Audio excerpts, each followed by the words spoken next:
Well, hello, everyone. Thank you so much for joining us today. This is Dark Horse Comics here on Twitch and all of our fantastic guests. Thank you for bearing with us for a few moments while we had some feline intervention.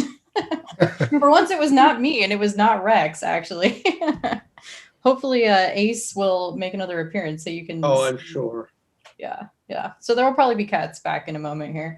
But yeah, thank you once again. Welcome, Dark Horse Comics here. And we are here to present the Stranger Things and Dungeons and Dragons second stream of two. If you didn't watch the first one, it is available now as a video on demand on our YouTube channel. We're just Dark Horse Comics on YouTube as well. That's another fun, somewhat long stream. So go back and catch up on that if you would like. But you don't need to in order to get what we're going to talk about today. And we are going to introduce the comics to you as well. So thank you for joining us. And I'm going to introduce all these guests because they're fantastic for donating their time to celebrate all these comics with you today.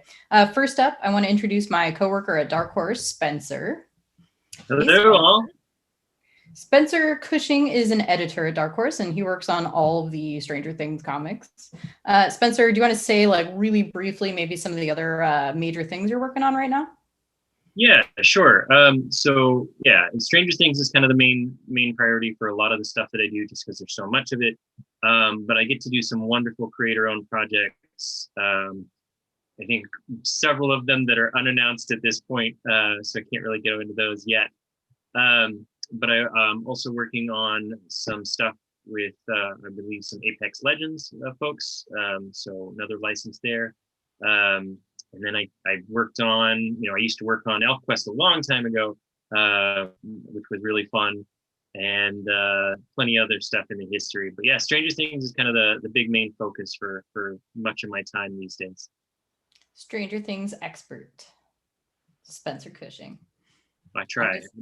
That's your new title. Jody and Jim. They catch all sorts of. Put that on your cards from now on. So we also have a lot of other Stranger Things experts because all of these other folks who are with us today are those who work on our Stranger Things comics. Mostly we have writers, which is awesome. We also have a letterer. So first I'm going to introduce Jim Zub. Hey, Jim. Hey, thank you for having me again. So yeah. Thank you. Jim also is going to DM us again tonight. So extra thank you to Jim for kind of putting this together because we will be playing the Stranger Things D&D adventure, or, at least our interpretation of it. Yeah, a reasonable facsimile. We're sort of taking some bits and pieces from the Stranger Things D&D starter set that came out, do I want to say last year or maybe the year before even? I think it was last year. Yeah, time is 10 million years ago, you mean? Yeah, I know, everything's a blur. So, but yeah, the Stranger Things D&D starter set, I took some inspiration from that, and we did an adventure last time that ended on a cliffhanger. So I'm glad we're able to come back and take it to the finish line this time. So it should be good. Quite a cliffhanger indeed. So we will tell you a little bit more about that adventure as we get a bit closer in. Next, I want to introduce Jody. Jody Houser, thank you so much for joining us. Hello, everybody. Jody, of course, is kind of like the primary writer on our Stranger Things comic series so far. Yeah, I've written 4 comics miniseries so far, including Stranger Things Science Camp, which is coming out now, and the 3rd issue drops this week, I believe. Yes, indeed. Tomorrow. Awesome. Which also has a fun little D&D subplot in the issue, because I ended up writing that at the exact same time I was co-writing Stranger Things and Dungeons and Dragons with Jim, so D&D was just kind of on my mind at the time. And it is a big part of a lot of the sort of side themes that you can play in just about most of the stories that you see from Stranger Things. Like, even the Mind Flayer, they play along, the same sort of lines. It's always there.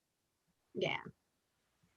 D&D is the recurring theme in all Stranger Things comics. And in all of our lives. And in all of our lives right now. Yeah. Absolutely. 100%. Also with us, thank you, Danny Lore, for joining us. Hey, Danny. Hey, guys. So, Danny's secret project will not be secret once we can announce it, but we're not quite there yet. But we're very excited that Danny can join us. And oh, there's Nate again. Maybe there was another cat mishap. I really hope so. Kitty has decided that there is no D&D tonight. No. It's only time for... It's statistically impossible that my cat just now learned how to shut off all of the computers on my desk by pushing a button on my battery backup. And he's done it twice. It's so great you need now. some sort of cover now. You're going to have I like a kicked him out. shield. He's out of the office. I shut the door.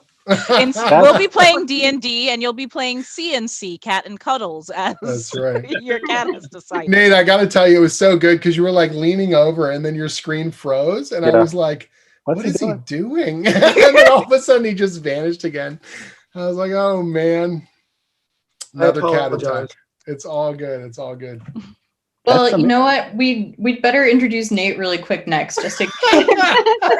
It's okay. Cats have never done anything wrong in their lives, so true. Welcome, Nate Piekos, who is our letterer out of the batch, and Nate letters like all of the Stranger Things comics and kind of the majority of all the other comics too. Thank you, Nate, again for joining us. It's really great to get your perspective and kind of dive into what you do and how your lettering contributes so much to all these comics that we're going to talk about. Oh, thank you. And Ace as well. I don't want him to feel neglected. Okay, just in case. And also, last but certainly not least, thank you so much, Greg Pak, for joining us again. Thank you very much. Happy to be here. Greg is the writer of most of our young adult themed Stranger Things graphic novels, and also the Stranger Things free comic book day issue that we had this year, which I loved and has a very strong D&D theme in it. Yes. It starred Erica, everybody's favorite Stranger Things character who hasn't gotten enough screen time yet. Well, we got her in the comics, and it's a fun little adventure that takes place after the events of season number 3. And if you know that season, you know that there's good old D&D related stuff that happens, which I shan't spoil. But yeah, we got to dig into that in the in this little story for the free comic book day issue, drawn by Gabriella Antali. Beautiful stuff. I love that issue so much, and I wish that I could just feature it all the time still, honestly. Oh, go ahead. It has so many good scenes of Erica. Nothing stopping you. Just, make that darkhorsecomics.com 24/7. Yeah, 2019 Stranger Things free comic book day, or 2020 actually. Yeah, just we don't know what year. The ongoing theme. It was kind of the 1980s. I'm confused. Time travel. We got it all. What is time anymore? I can't keep track. Seriously. Those free comic book day issues did come out at, kind of an unfortunate and difficult time to get physical issues, I know. So if you missed it, do not worry. It is available for free to read now on Dark Horse Digital. So just go to digital.darkhorse.com. We'll drop links in the chat too, but you can get that issue in full for free, as well as our other free comic book day issue this year, which Jody wrote, at least part of, because all our free comic book day issues have 2 stories. And Jody wrote the Critical Role story that is in our other free comic book day issue. Awesome. I'm only sharing the issue with, that Neil Gaiman guy who, people may have heard of. I don't know. Oh, him. Yeah. Oh, him. Yeah. It's a pretty great issue all around. Very solid. You get Neil Gaiman's Norse mythology intro, and you get some Critical Role new storytelling from Jody and crew. So that's real also solid. Yeah. A very, very solid issue. And the Stranger Things one is paired with Minecraft, with art by Stephen McCraney, who you might know from the young adult series Space Boy. So that's honestly all around our free comic book day issues this year were really, really good. Digital.darkhorse.com, and you can read them all. But we are here today to talk about Stranger Things and D&D. So I want to quickly let everybody know we are doing another giveaway this time, so you can win issues 1 and 2 of Stranger Things and Dungeons and Dragons. Issue number 2 will be out on December 2nd, which is just 2 weeks from now in comic book day terms, available wherever comics are sold. So if you can, shop local, hit your local comic shops. Also digitally at digital.darkhorse.com, Comixology, all of those. Like I said, issue number 2 out December 2nd. The giveaway keyword this week is Sarah, Sara, no H. Why? Because in our last episode, we saved this fine horse named Sarah, and she's kind of our mascot now. That's right. The dark horse that you guys saved. That's right. I forgot about that. Good. It was very, very crucial to the storyline. In memory, and I mean, she's still with us, but in memory of that time we saved Sarah, she is our keyword. Enter that once and only once. Your entry will be counted in the chat, and we'll draw some winners. We have 3 prize packs to give away of the Stranger Things and D&D comics, and some comics that IDW has donated to our cause. These are written by Jim Zub as well. Jim, can you tell us a little bit about these? So I've been writing the official D&D comics since 5th edition Dungeons and Dragons launched in 2014. I get a big grin every time I say that because I've been writing D&D. I've now written more Dungeons and Dragons comics than any other writer, which I'm very, very proud of. And I was Congratulations. There was an advanced Dungeons and I'm the Dan Slott of Dungeons and Dragons. There was an advanced Dungeons and Dragons series published in the 80s, but it had different writers over the run of it. And just out of curiosity, someone said, I think you've written more than anyone else. And we went back and we counted. And I'm now, as of the end of our latest miniseries, which is called Infernal Tides, the heroes in that story are based in Baldur's Gate, including Minsk, who's this cult kind of fan favorite Dungeons and Dragons character from the video games. And now that there's a new Baldur's Gate video game coming out, it's actually already available on early access on Steam. Baldur's Gate is going to get this huge platform, and I've got these 5 miniseries we've already done that take place with the heroes, with heroes from Baldur's Gate, and we got more cool stuff planned in the future. That doesn't even count the Rick and Morty versus Dungeons and Dragons comics that I've done, and now Stranger Things and Dungeons and Dragons comics. So I love this stuff so much. It's my absolute favorite, favorite game, one of my favorite hobbies, and getting to be able to contribute to Dungeons and Dragons and build this stuff has been an absolute joy.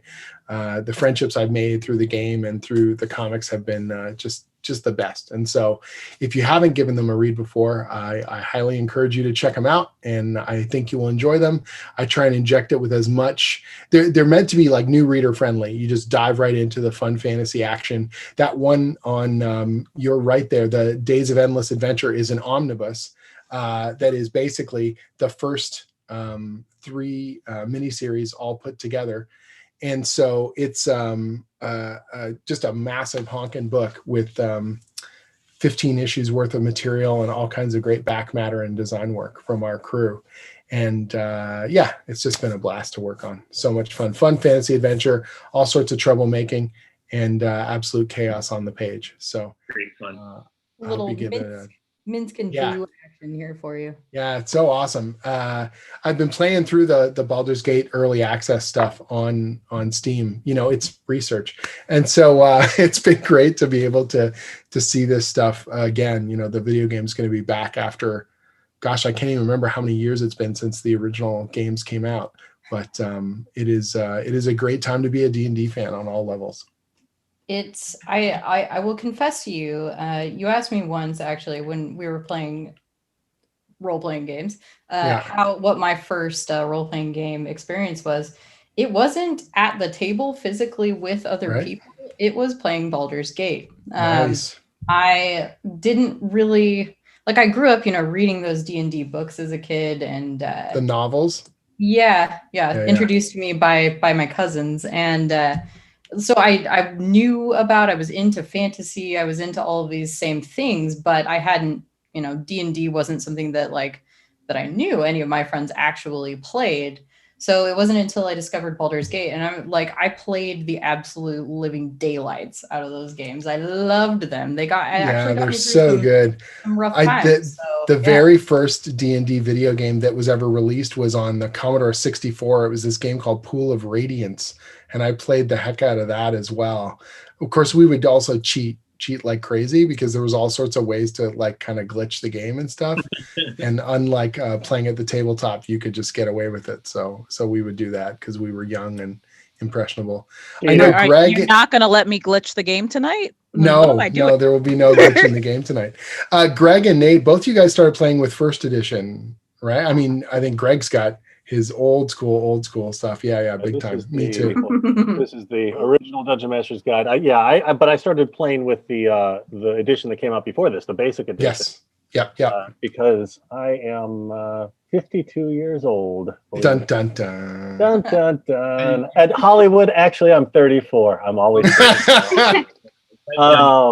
But yeah, it came in the box with the blue dragon on the cover. Yep. And I know you probably can't see it, but on my back wall here in the studio, I've got all 3 of Elmore's box covers. Oh, wow. So good. Absolute classics. So you started playing with the red box, Nate? Yeah, the red Nice. box. Yep.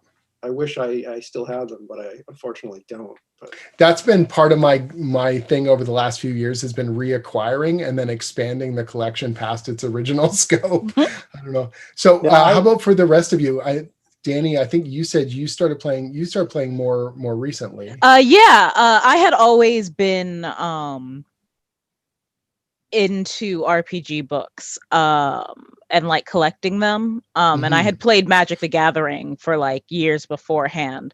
But I struggled to find groups to play with. Right. Often a lot of us who wanted to build characters, but no one who could take that opening leap until 5th edition, actually. And then having 5th edition was that first place where I was able to read the rule book on my own and understand what the rules meant. Because that was always like a thing for me, is Sure. like I would read the rule books and be like, practically though, I have no clue what I'm doing here.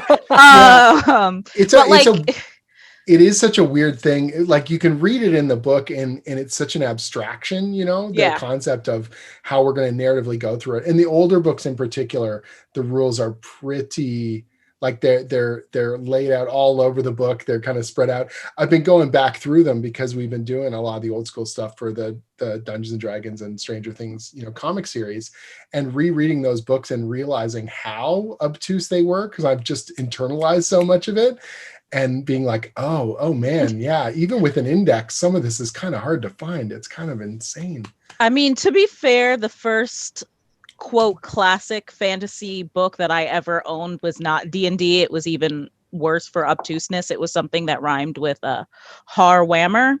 And I didn't know the difference between systems at that time. So Sure. I didn't know the difference between like a figure playing system and, Right. I was just like, there's world building stuff in here and that's cool. Yeah. But then when I got to 5th edition and I was reading it, suddenly it was like the Rosetta Stone for all other like RPGs. Nice. Like once I understood 5th edition, I could go back and read old books or like other systems. And I was like, now I understand what all of these words mean. Because IV made it like something I could understand. And then I found like a group to play with and and now I'm here just playing it all the time. It's funny. Sorry, go on.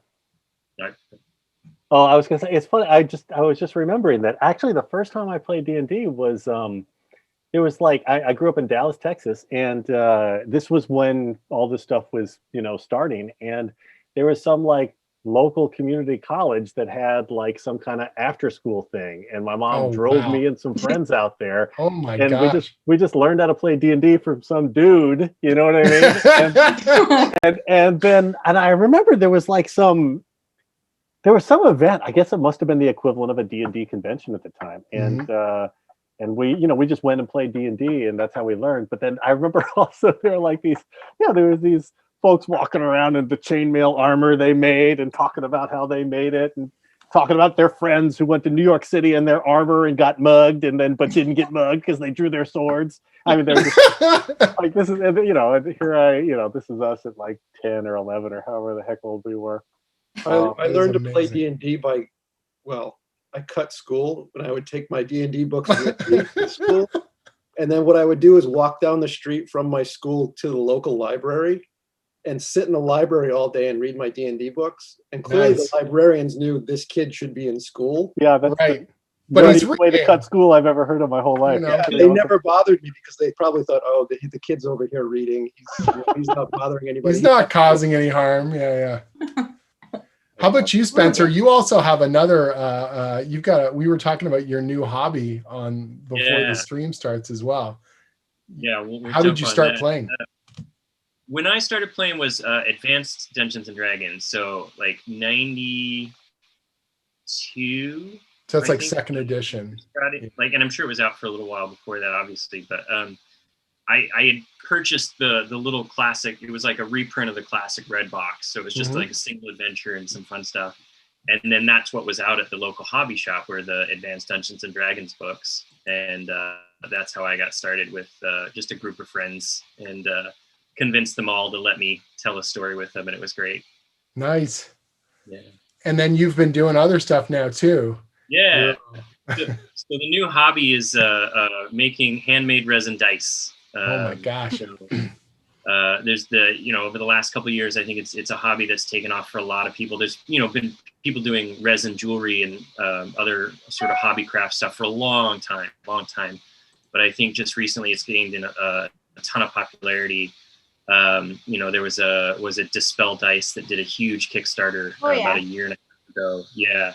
And that's what kind of got my attention. I was like, oh, I can do this myself. I mean, I've collected dice my whole life. I've got just a big old bag of stuff. And I was like, well, I can make those. So it's been a long process trying to figure it out, because there's a lot of trial and error in terms of getting it right and making sure that your dice come out without any like little holes or pock marks all over the faces. But it's been pretty fun, and hoping before Christmas I can get at least a couple of sets done for some folks and send them out. Last time you were talking about this, I asked if you were going to load them. Have you figured out how to load them yet? I haven't yet.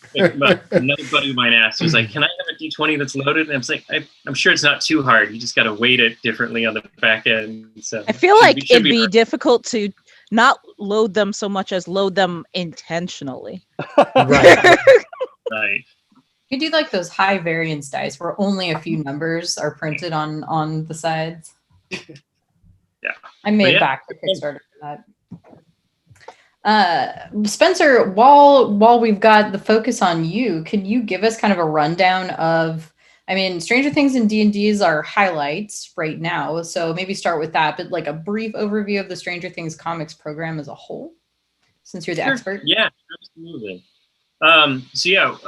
We've been doing Stranger Things for a couple of years now, and we've got our main comic series that Jody sort of heads up with the 4 volumes that have come out through that.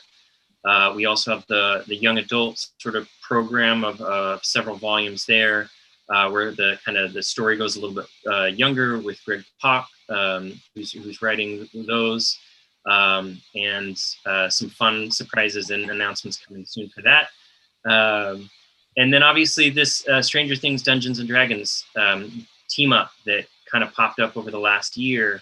As some of our people talked to the IDW folks, and we worked out a deal to sort of put this, the same way they did with the Rick and Morty and D&D stuff, that thought this would work out pretty well since it's already a big theme of Stranger Things. And it's been really great to work with IDW, to work with Wizards of the Coast. Jody and Jim have just really knocked it out of the park. And our artist, Diego Galindo's just beautiful work. And M. Ceci K, who's done the colors, is just incredible. And Nate on the letters, who always brings his own beautiful style to each different project. Like each one has its own like setup, which is just amazing. But this series has been really fun and just a lot more. It hit these nostalgic points for me as a D&D fan and a D&D player. in the sort of bonds of friendship that D&D really creates. And you see that a lot in Stranger Things, and the boys that play it, and 11 and Max sort of come into their friendship. But this story and the way that Jim and Jody have put this together just hit those nostalgic notes for friendship and what those bonds mean, and just took it to another level with the Stranger Things characters. You know, issue number 2 was one of the ones that really sort of made me cry a little bit at the end, because it was less about just like, here's what D&D is and let's have fun with D&D, but it was these characters using D&D as to interpret their friendship and what that means, and how these kids are heroes in the story and plot of Stranger Things, and how these kids are heroes amongst themselves together. Like they are a party, and they stick together and they look out for each other. And that just, it meant so much to me to see that in the story. And then again, when we all get to see episode 4 of the comics here, it hits you again. At least it hit me. And it's just such an amazing experience to see like a love letter to D&D through the eyes of Stranger Things. And it's been really great. It really is a predominant, running theme throughout not only the comics, but the show too. But it's been really fun to get to see it take shape in the comics, I think. And Jody and Jim, you guys have been doing a great job. All of you have been. I mentioned that Free Comic Book Day issue that I love so much. I mean, that's a big reason why I love it so much, is because I don't want to spoil anything, but D&D is a strong theme there, which actually I have a question for all of you that I think and hope will be safe, even though we can't announce all of the upcoming things we may have in our pockets yet. But do all of you have any favorite characters from Stranger Things that you most enjoy working on when it comes to the comics? Can you play favorites? Or is that too much? I hate playing favorites, but I think because Dustin's the one I really focused on most recently with Science Camp, and it was sort of really just refreshing to get to do a solo story with him, sort of away from his friends and having to deal with that, and of course meeting Susie. So it's the toy I got to play with the most recently. So I'll say that he's my favorite until I write someone else. Can we get these shirts, by the way, Spencer? Great. I want those. That would be great. Oh, I actually so they did a Stranger Things interactive event for Halloween here in LA, and I might have bought a Science Camp hat that I just realized I probably should have worn for this stream. It doesn't match the shirt. We'll just have to do another one sometime. I'm also a Dustin fan, but also Max too. I really like Max. Max is great. Mm-hmm. Yes. I've been obsessed. Hopefully we'll see more Max. I writing Erica in that Free Comic Book Day book was a huge amount of fun. I love on licensed work. I gravitate a lot towards characters. I love the main character, the main characters from the show, but then sometimes with the supporting characters, you get to do some really surprising things that aren't being done anywhere else. And so it's always really exciting when you get to do real moments with those characters that's not being done anywhere. And so Erica, getting a chance to work with Erica there is huge. I'm also a sucker for some of the adult characters, for Bob Newby and for Mr. Clark in particular. They're both Nice. They're both so earnest. But they're totally entertaining. But they're just like, let's do this. You know what I mean? They're so positive. I mean, it's got that Ted Lasso. It was Ted Lasso before Ted Lasso, right? But there's something really appealing about both those characters, and it's been fun writing Mr. Clark in the comics. He has these little cameos, and they're also just great characters for, when you're writing stuff, like certain characters become very useful because their reactions are really important for, making the scene fun, or also maybe they talk a lot, so they're great for exposition. You know what I mean? And Mr. Clark is he clicks on all fronts, so he's a lot of fun to work with. That is a great call out. Nice. Bob. I had kind of forgotten about Bob a little bit. Like I remember watching the series and I kept kind of waiting for the other shoe to drop. Like he was so earnest. I was like, I didn't trust it. Oh I yeah, guess. well there's a really creepy scene in the car when he's talking about like the creepy clown and everything. You're like, oh, this guy's no good. Yeah. I shouldn't go off too much on that, but for spoilers' sake. But I know it's hard. It's hard to walk that line. How about you, Jim? Any particular favorites? I kind of like Lucas. I like Lucas and his go-getter attitude on this stuff. Like he's very much the kind of pushing the adventure forward or taking action where some of the other characters can be more shy. And I like that about him. I like his obsession with like kung fu stuff and his like everything from the camo stuff he wears to like the ninja, paraphernalia and all that stuff. I find that really fun and ridiculous and very much of its time. Like if you didn't live through the 80s, you do not fully appreciate how big a deal ninjas were. It was a big deal. Okay. Ninjas were important to all of us. You think ninjas are going to be a much bigger problem in your adulthood than they are? Yeah, I mean, I'm working on making it a bigger problem in all of you. So I love that stuff. I just love the way he kind of is gung-ho into all those kinds of things, and it just makes him that much more fun. I like his interplays with Max and all that kind of stuff too. So yeah, probably Lucas is the one I had the most fun with. Love it. Got to give some love to all these different characters. Yeah. I don't know. What do you think, Danny? Any particular favorites or? Well, I plead the 5th edition. I worked really hard on thinking of that one, so please. Oh. But I'm going to go with Lucas's wardrobe. I think I'm gonna. Also top notch, exactly. Yeah, top notch.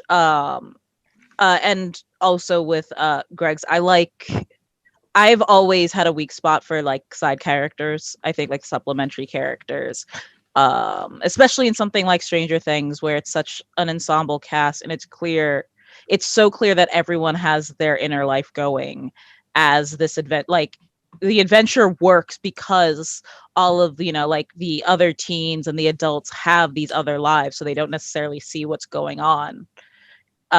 So because of that means that the whole series has these really rich, interesting supplementary characters, and the kinds of characters that you're like, cool, but what are they doing on the weekends that they don't talk to Dustin and Luke and the rest of the crew? Like what are they doing with themselves? And in what ways do they cross with the stuff we see, and in what ways are there like, oh, they had no clue, what was going on? That's always really fun to me. I love that. And I think the comics are a fun way to get to explore those other side stories. And that's kind of what you all are doing and get to do. I mean, obviously we are the main characters as well, but in Stranger Things 6 and Into the Fire, for example, Jody got to explore some new and different characters somewhat. Yeah, we got to create some original characters, especially from the Hawkins lab. And that was just a lot of fun because, we really got to play with characters and build them from the ground up and see what kind of crazy powers they had and how that worked or didn't work. And yeah. Maybe it's, the comics person in me, but I did really enjoy that aspect of those comics, like getting to see the rest of the team kind of, and like the other powers in the universe. I thought that was fun. Yeah. And Greg, you've kind of gotten to create some characters too. Yeah. And we did a book called Stranger Things Zombie Boys, where the kids, it takes place after the first season. And I mean, the emotional story is the boys are traumatized by everything they've been through and still kind of processing it. But there's a new kid in town named Joey Kim. And Joey has his mom works for Sony, and so he's got like a Betamax camera, a Betacam, which was brand new at the time, and he's like a budding Spielberg, he doesn't want to make films, he wants to make movies because movies move. And so he basically corrals everybody into making a horror movie because Will's drawing these horror comics, or these zombie comics. Everybody's calling him Zombie Boy and everything, and they kind of get roped in because Dustin's, he's because of everything, he's missed English assignments and he's failing English, which is unacceptable, and he needs extra credit. They end up making a zombie movie, and it's lots of fun hijinks, but of course it's really about processing everything they've been through. But yeah, Joey was a lot of fun. I mean, he was it was fun. I mean, it was fun. Danny was talking about characters who are kind of right in there but don't quite know the whole story, and that's kind of a fun thing. And Joey was sort of fun in that regard because he's so confident, he's so focused on what he wants to do, and he's kind of completely oblivious to the actual, the real horror story going on, because he's supposed to make this movie and he's trying to he doesn't understand what these guys are, so it was a lot of fun being able to introduce that kid into the world.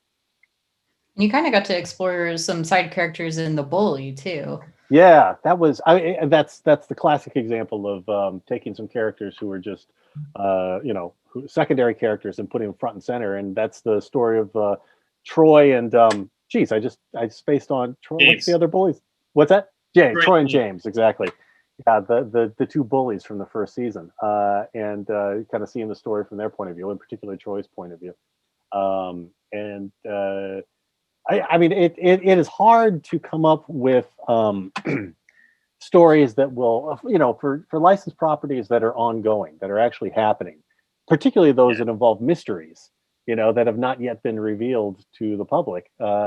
It can be really hard to find stories that you can do as comics, as tie-in stories, because every time it comes down to it, we're throwing in a bunch of ideas, like 6, 7, 8, 9, 10 ideas, or I think in one of those documents I had 8 different ideas, and some of them they're like, oh no, and you're kind of reading between the lines. It's like, oh, they're doing that, you know what I mean? Like I guess that's happening, so some of the quote unquote best ideas you have, you can't do because obviously they're saving that for the show. So then you have to get really creative, and lots of times the best stories happen when you have limitations. And so, being forced to find a really cool story, kind of in between the lines, makes you think creatively, and telling a story from the point of view of the bullies, I think that was a pretty cool, thing to do as a middle grade book, I feel like that could be a whole panel in and of itself, because like we all, not just this property, but with others have had to do that, pitching and coming up with, and that kind of play where either it's because it is big shared universe and they already have things going, or you may be the only comic but it's in relation to like a show, and like how you kind of navigate finding the things you find super interesting to tell stories about, but not too interesting because you find them that interesting because that's the point of the show, but you also want to make those things as interesting as like the clue that you like hooked onto in the show that like keeps you watching. Yeah, I've had that happen on a lot of licensed books, and I always try to look at it as, well, I guess I'm just too good at writing fill in the blank. That's right. It's sort of the way you console yourself. It's like, but I wanted to play with that toy. Yeah, it's fun. I realize that. I mean, these are just constant challenges, but it's fun. You know what I mean? Like, this is why this particular job is fun. That's why we're hired. That's why we're doing it. But that kind of like problem solving is a huge part of what makes storytelling fun. I mean, that's why role play is fun. That's why D&D is fun. It's all that problem solving stuff. But yeah, I mean, Spencer and I had like multiple conversations where we'd get on the phone. It's like, okay, like, all right, well, we can't do this. We can't do this. We can't do this. And then we just like start talking. And then like literally within 5 minutes of talking, we'd be like, well, what about? And they'd be like, yeah, that's it. And then you write a 3-page synopsis, send it out, and they're like, well, actually, we're going to be handling that soon. So don't touch that and try again. Yeah, and then you do it all again. And it's fun because you've solved one puzzle at least. Yeah, it eventually comes around. But yeah, That's the joy of it, right? I mean, the other thing that I was thinking about regarding all this is that as long as I have an emotional hook, I can do it. You know what I mean? Like as long as, and the interesting thing about a lot of these notes is that very often it's it's some bit of the world that I can't use. You know what I mean? Like some bit of the supernatural mystery. Like you can't touch that because that's, that's a plot related thing that's going to come up. But very often they just give us the best stuff, which is the emotional arc, that little thing. I mean, this is not Stranger Things, but with the Darth Vader book I'm doing right now, there's all this stuff that you can't do because there's a million stories going on. But they were like, yes, you can explore Darth Vader's emotional journey right after Empire Strikes Back. You know what I mean? And that's like, what? He could go, like I mean, you know what I mean? They gave us like couched in all of this is the biggest yes imaginable, and as long as you have that emotional hook, it's like, I'm good, I'll figure it out, but if yeah, the nightmare is not being able to do anything that matters to the characters, right? Yeah. Well, you're all doing a pretty epic job so far. For anyone watching who has not yet read any of these Stranger Things comics, or just has only maybe sampled one or two, check them out. They're all original stories told by these amazing storytellers who are working with both the characters you know and love, and also some that are new and some that are maybe side characters in the series, but now we get to explore their full stories in more depth. Two things I want to ask about comics-wise before we kind of segue into our gameplay. Number one, we're seeing a lot of chatter in the chat about the variant covers, and I really do want to call out those variant covers. We have so many cool cover artists working on covers for every single one of these different single issue series. So Spencer, can you tell us a bit more about the covers for Stranger Things and D&D especially? Sure, absolutely. So, I kind of wanted to do like sort of theme covers through each of the issues. And I think pretty much all of them are solicited now, so everybody can kind of see what's out there. And issue number, or the variant number one, the sort of main cover is E.M. Gist. Eric Gist has done plenty of really great stuff for us for like some horror books, and he did a variant for us on a previous Stranger Things series. But I had seen some fun fantasy art that he'd done, and I think he's done some stuff for Conan, right, Jim? Yep. Yeah, he's been the main Conan cover artist because I'm doing Conan monthly for Marvel. So yeah, it's been awesome. He does, and those are not digital, they're oil paintings he does, right. Actually. I don't know if you know that. And I bought one because I had to have a Conan original. So I have a Conan in my living room now, which is now one of my art pride and joys. Yeah.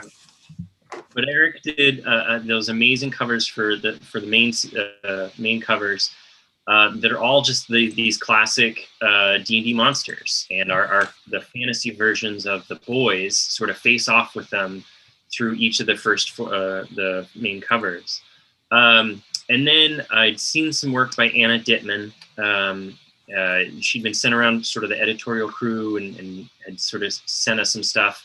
And she has these amazing, just sort of portrait shots of characters that are just beautiful.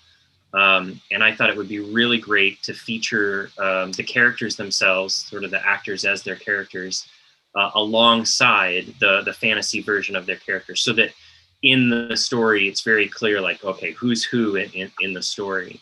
And so her variants are the second variant Bs throughout the series. And then variant C we'll get to, or D we'll get to see in a minute. But variant D is David Michael Beck, who's this artist who's been around a long time, done tons of amazing stuff for Wizards of the Coast, for comics. And he agreed to do some really fun covers that we could kind of put in that homage cover that's kind of that basic D&D set or expert set, with sort of the treatment to make it look like this little, cutout of the art itself. And his piece actually connects. All four of the art pieces are one big piece, and we just took 4 pieces for each of the variants. And those are just such fun, like retro or feeling of retro style variants for this.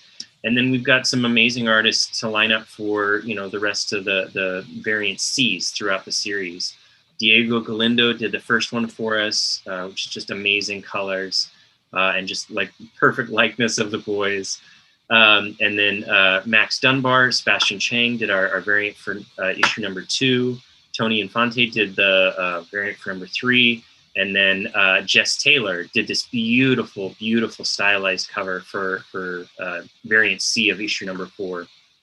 And all of them have just been absolutely amazing. And I think that's one of the big things for Stranger Things that I feel so lucky to get a chance to work on, is just so many incredible artists who get to come in and do a variant for Stranger Things. And, you know, a lot of them are fans of Stranger Things, you know, and to be able to bring them in and be a part of this has just been really great. And I think our main series also has like 2 variants for each issue, and those have just been incredible as well. So yeah, there's a ton of variants in there. Oh, there's kind of the 2 parts of the David Michael Beck piece. And so that whole thing is one long connected piece, and then we split them up for each of those covers. And it was just really great to feature, you know, classic Dungeons and Dragons IP kind of monsters. And, you know, I think there's the classic Demogorgon, the Mind Flayer, and the Umber Hulk, the Beholder. So it's been really great. The classic module design is amazing. Yeah. Yeah, it's so good. I wanted to squeeze in there and plug the artists that you were talking about. Artists Valeria Favaccia did the interior art on all of the Stranger Things middle grade books, and Ron Chan did the covers. Just spectacular. Yeah. Yes. Yeah, they're amazing. They're both really supportive on social media too. So if you want to see like some process art, check them out on Instagram and things like that. Ron Chan, of course, we work with on a lot of covers. Are so good. One more. I want to plug Kyle Lambert, because he does our sort of Stranger Things key art pieces for the trades. And it's just amazing because like he did the key art for the Netflix show itself. And so it's just such a connection for our books to sort of have those covers on the trade. And his D&D, Stranger Things D&D cover is just perfect. It looks so good. And I can't wait for it to kind of be out in the wild. It's so great. I think we showed a little preview of that when the trade went up for pre-order recently. So you can see some of that on our social media and way more to come for sure. We do have a little bit of his process art for cover he did for Science Camp here. So I don't know, Gary might have that available to show. We've also shared it again on our social media too, though. So that's really cool to get to see his process, because he also, as Spencer said, is kind of a traditional artist, and he works in different mediums. And so to have his work translated to these comics covers is quite different. I just grabbed these two because, as I mentioned, Nate here letters like all the comics in the world pretty much. So, oh yeah, here's another Nate credit right there on You Look Like Death, which is our current Umbrella Academy series, and then also Criminal Macabre, some more Nate love here. Thumbs up on the cover credit for letterers, by the way. I always love to see that. Yes. We're trying, and I think as a whole we're getting better. It's like, kind of an uphill climb against just comics tradition. And Spencer can speak more to that than I can actually, but yeah, definitely always really trying to make sure we get everybody in there as much as possible. Sometimes there's a lot on any one book. It gets a little unwieldy. It's appreciated, and Dark Horse has pretty much been leading the way as far as putting letterers credits on covers, so it's appreciated. Definitely trying. Here's that Science Camp again with Marissa Louise on colors and Keith Champagne. Like this is another one where we have a lot of names because we have pencilers and inkers who are different, and colorists and letterers. It varies, from book to book to book. But yeah, so thank you again, Nate, for coming and kind of giving your letterer perspective. And last stream with you all, we talked a little bit about your lettering for this series. And like, do you mind kind of detailing that again? Maybe any fonts you developed for this D&D series in particular that kind of goes back to the 80s theme? Well, I'm using a font that I designed that's got 6 versions of every letter in the alphabet, and versions of numbers and different versions of punctuation. And as you work with it, it cycles through those things, so it tends to look a little more organic. It takes longer, and it's a lot more work to make, you know, a dialogue font like that, but the payoff is worth it. They're really cool, and it looks, you know, Good. as organic as as it can be at this point. I'm not necessarily trying to ape an 80s lettering style so much as I was trying to channel that through a look that would sort of represent an entire, I knew there would be all different artists on these different series. So I had to come up with something that would be acceptable and complement the artwork of all these different artists, you know, as the series progressed. And I'm hoping that's working. For the Halloween episode issue that came out, I actually developed an outline for all the balloons that just has a little bit of ink bleed to it. Oh wow! And nobody can. I'm so sure. cool. I'm positive nobody noticed it, but I mean, I hold up the book and go, "Look, it worked." Subconsciously, we're all getting it. Yeah. That issue, we featured it pretty heavily, of course, all throughout October, but maybe it's time to give it another in-depth look where we focus in on that, zoom in. I'll be in touch with Nate after this show, and we'll work that out for social media coming up. Gonna say just real quick, Nate's one of Nate's fonts is the numbering font on my dice, my master dice. So Nice. to him for I did that. not know that. Nice. So Gary's showing you right now on screen like some of the interior bits from that Halloween special. Really like the art and everything. Like this one shot is fantastic. If anybody watching hasn't picked this up yet, I highly recommend it. It's just mostly, aside from Nate, who of course letters all of them, mostly done by a different team than the folks we have here today. So that's why I didn't focus on it quite as much. But the cover art by Francesco is, I love his art. So He's so good and such a perfect choice for almost anything Stranger Things, but especially a Stranger Things Halloween issue. Yeah. The Can't go artist wrong with Toto, horror. who did the art inside that issue, Toto Ristov, just amazing. He's kind of up and coming artist, and his art like fits so well with the Halloween special, and he hit the likenesses like right on. I loved it. Yes. Another one, highly recommend if you are having a hard time getting to a comic shop or getting print issues. This is definitely available on digital as well. And actually, I'll throw this mention in too. We are, as of this week, having a big sale on digital, which, as always, is mirrored on Comixology and elsewhere. So everything that isn't a brand new issue is 50% off. So digital, stock up, get your collections rounded out, get all those single issues or collections, and make sure you check out all these different. And since we're all keeping safe for Thanksgiving, you have a lot of time to read them. That's right. Excellent point. Well, thank you everybody for indulging in this comics chat. We have a lot of different, you all work on various, Stranger Things and other comics in this universe. So I know it's kind of a lot to cover. Again, everybody watching at home, we're dropping links in the chat. You can just go to our website, darkhorse.com, and check out Stranger Things and see them all, as well as things that are up for pre-order, including issue number 2, Stranger Things and Dungeons and Dragons, which is what we are here to celebrate today. Coming very soon. And with that in mind, we are going to start our D&D adventure up in a minute here. And I'm going to turn it over to Jim to lead us into the unknown. Right. So last we left our intrepid heroes, last session ended on a cliffhanger, just to give you a bit of an overview of what had happened.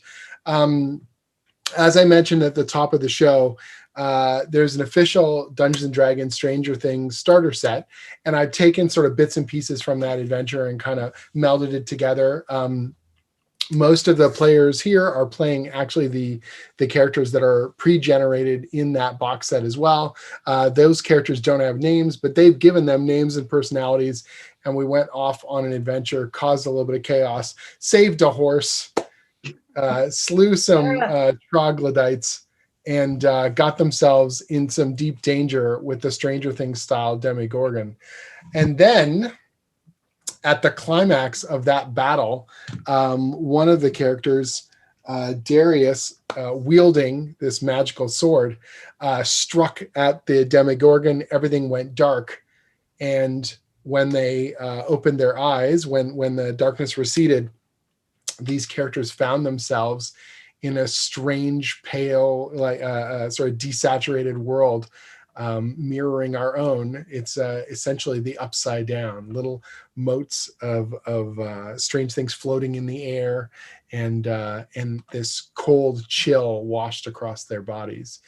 And in front of them, they see a young girl. She's dressed in robes and has a circlet around her head, and she's sitting cross-legged, looking at them very intently.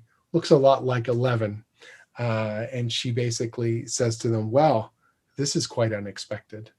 And that was where we left off. But what I'll have everyone do is introduce themselves.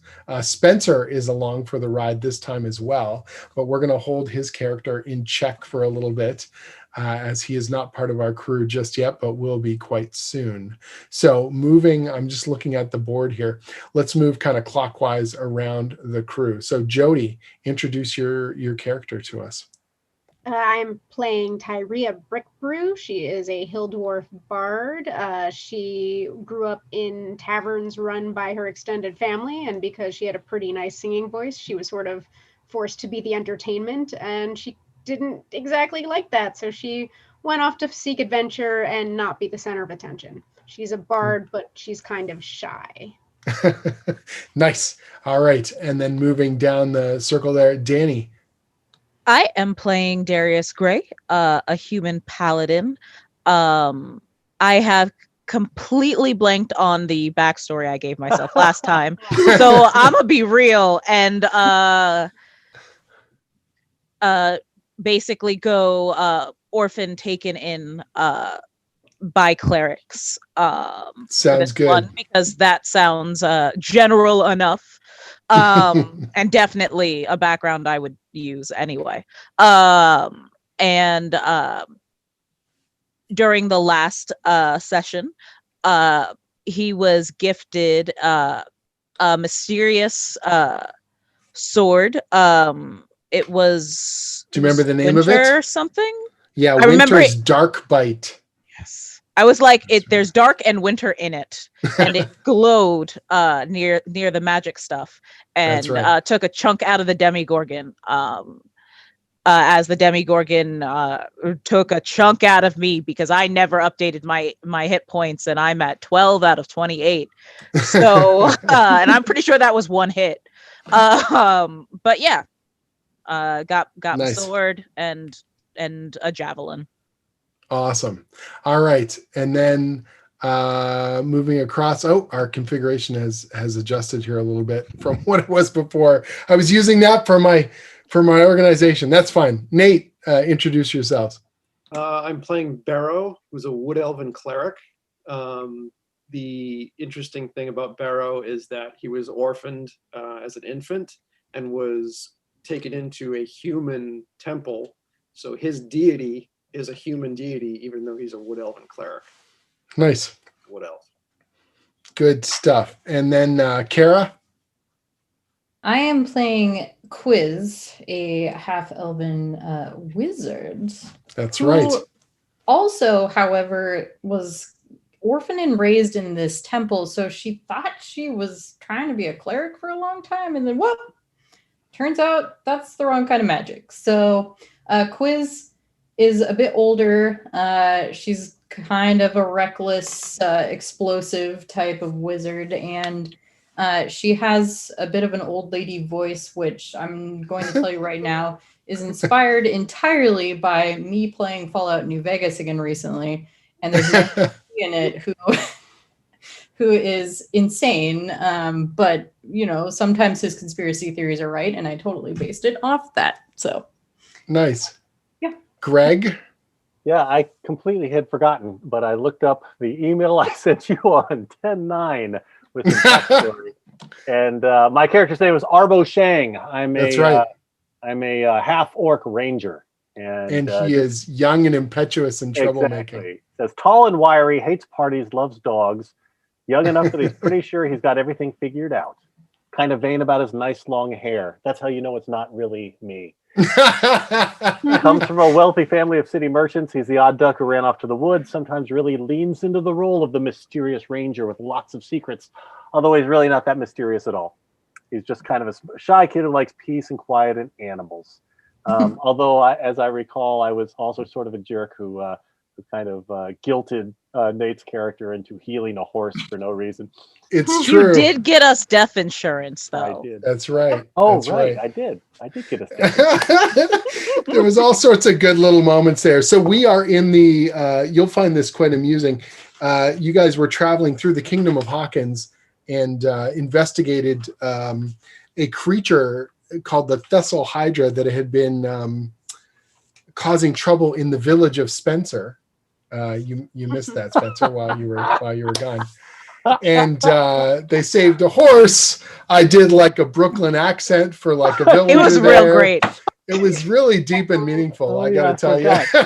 Everybody had Brooklyn accents for some reason. Yeah, everyone had. It was just how we were doing it. It was a good time all around. Yeah. But as I mentioned a few minutes earlier, our cliffhanger is a character, just to give you all, the visual, who looks quite a bit like Eleven, although she's wearing these kind of flowing crimson robes and has a silver circlet on her head. She's sitting cross-legged in and amongst this upside down kind of still and creepy version of the world.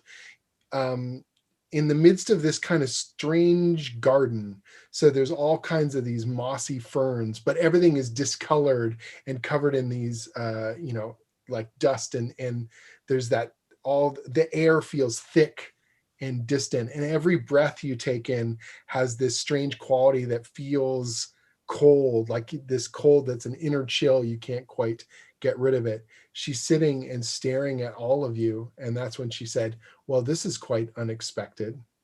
You don't see the Demogorgon. You don't see any of the troglodytes. You're not in the same location you once were. So Darius, as you sit up, you had that really severe injury. You had been bitten by the Thessal Hydra. The wound is gone, but it's this like weird ache where it once was. So you have those hit points back, but you feel kind of out of sorts. Like, is this even real? Everything has this kind of strange, almost underwater quality to it. And she's just sitting and staring. What do you all do? Well, Darius and his, was unfortunately he would have done this even if he hadn't been healed, because he's a bright one. Immediately kind of moves in an attempt to be in front of everybody as if this clearly powerful being did anything his body could shield everyone. Because he's a paladin. That's right. Tyria just sort of, Darius is a lot taller than her, but she just sort of peers around the side. What's going on?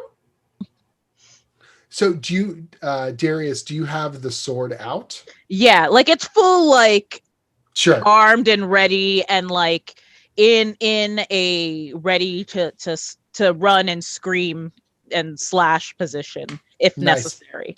So that the metal on that blade, before, when you first had the blade, you noticed that it, it's called Winter's Dark Bite, and it has this kind of chill that it gives out, and yet the metal on the inside kind of had this slight bit of warmth that you could feel beneath. Now you can feel heat radiating off of it, and it seems to cut through the air. Like you're moving kind of slowly. Everything has this sort of detached appearance, but the blade moves quickly. It seems to it is more real here. It feels warmer and richer and vibrant in this space. And she's looking at it and looking at you. Do you say anything, or do you just have the blade drawn? I know Tyra said, hello. Anyone else saying anything? Yeah, I'm going to say, who are you and where's the monster? Jesus. I'll kind of Which poke out from Darius's other side and just be like, "Hello, young lady." I am assuming that everyone who talks in this party is always faster to the words than Darius. right. Even though he might move first, by the time he figures out what to say, everyone else will have spoken, and probably said it better. But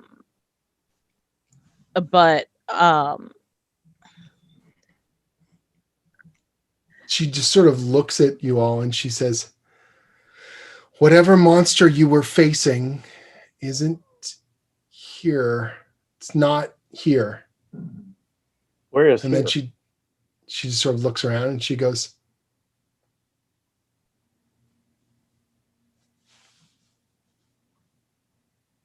she just kind of looks at you and she says, somewhere else.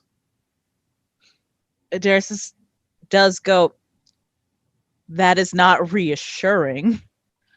And just definitely is like sort of repositioning himself, like still in fight, but like it's this torn thing between she's clearly powerful in the context of what we're seeing because he's assuming that this is all her fault, but also that she hasn't done anything to them yet. Right. Hasn't attacked or caused yeah. any. And yeah. then so settles on the blade seems to know you. Not me. She sort of points. She goes, this. All this. And then she says, you're not the first. Other people come here. They don't last long. This one's almost gone. She sort of sweeps aside some of those ferns, and you see this halfling lying underneath all the kind of plants, looking basically unconscious, but also very, very pale, more pale than all of you. Is a halfling alive? Seems to be, but breathing very shallow. Barrow, do you want to give me a trying to think of what would be a medicine check? Sure. 12. Okay, you can tell instantly this halfling is in a real bad way. He needs your attention immediately. I'm going to ask this girl, may I approach him? She says, I can help. you think you can save him? All right. I'm going to approach him, kneel down. Is he just low on hit points, or is it like he had 0? Is he unconscious? He is not at 0, but there's something, it's more than just surface damage. Like he's not cut. He's got, cuts and scars and things on him, but he's breathing really, really shallow. It feels like there's either some sort of internal injury or something else going on there as well. He's also very cold. Okay. I'll cast Healing Word on him. Okay. It should be 1d4 plus 2 hit points returned to him if it works. All right. I just rolled a 1.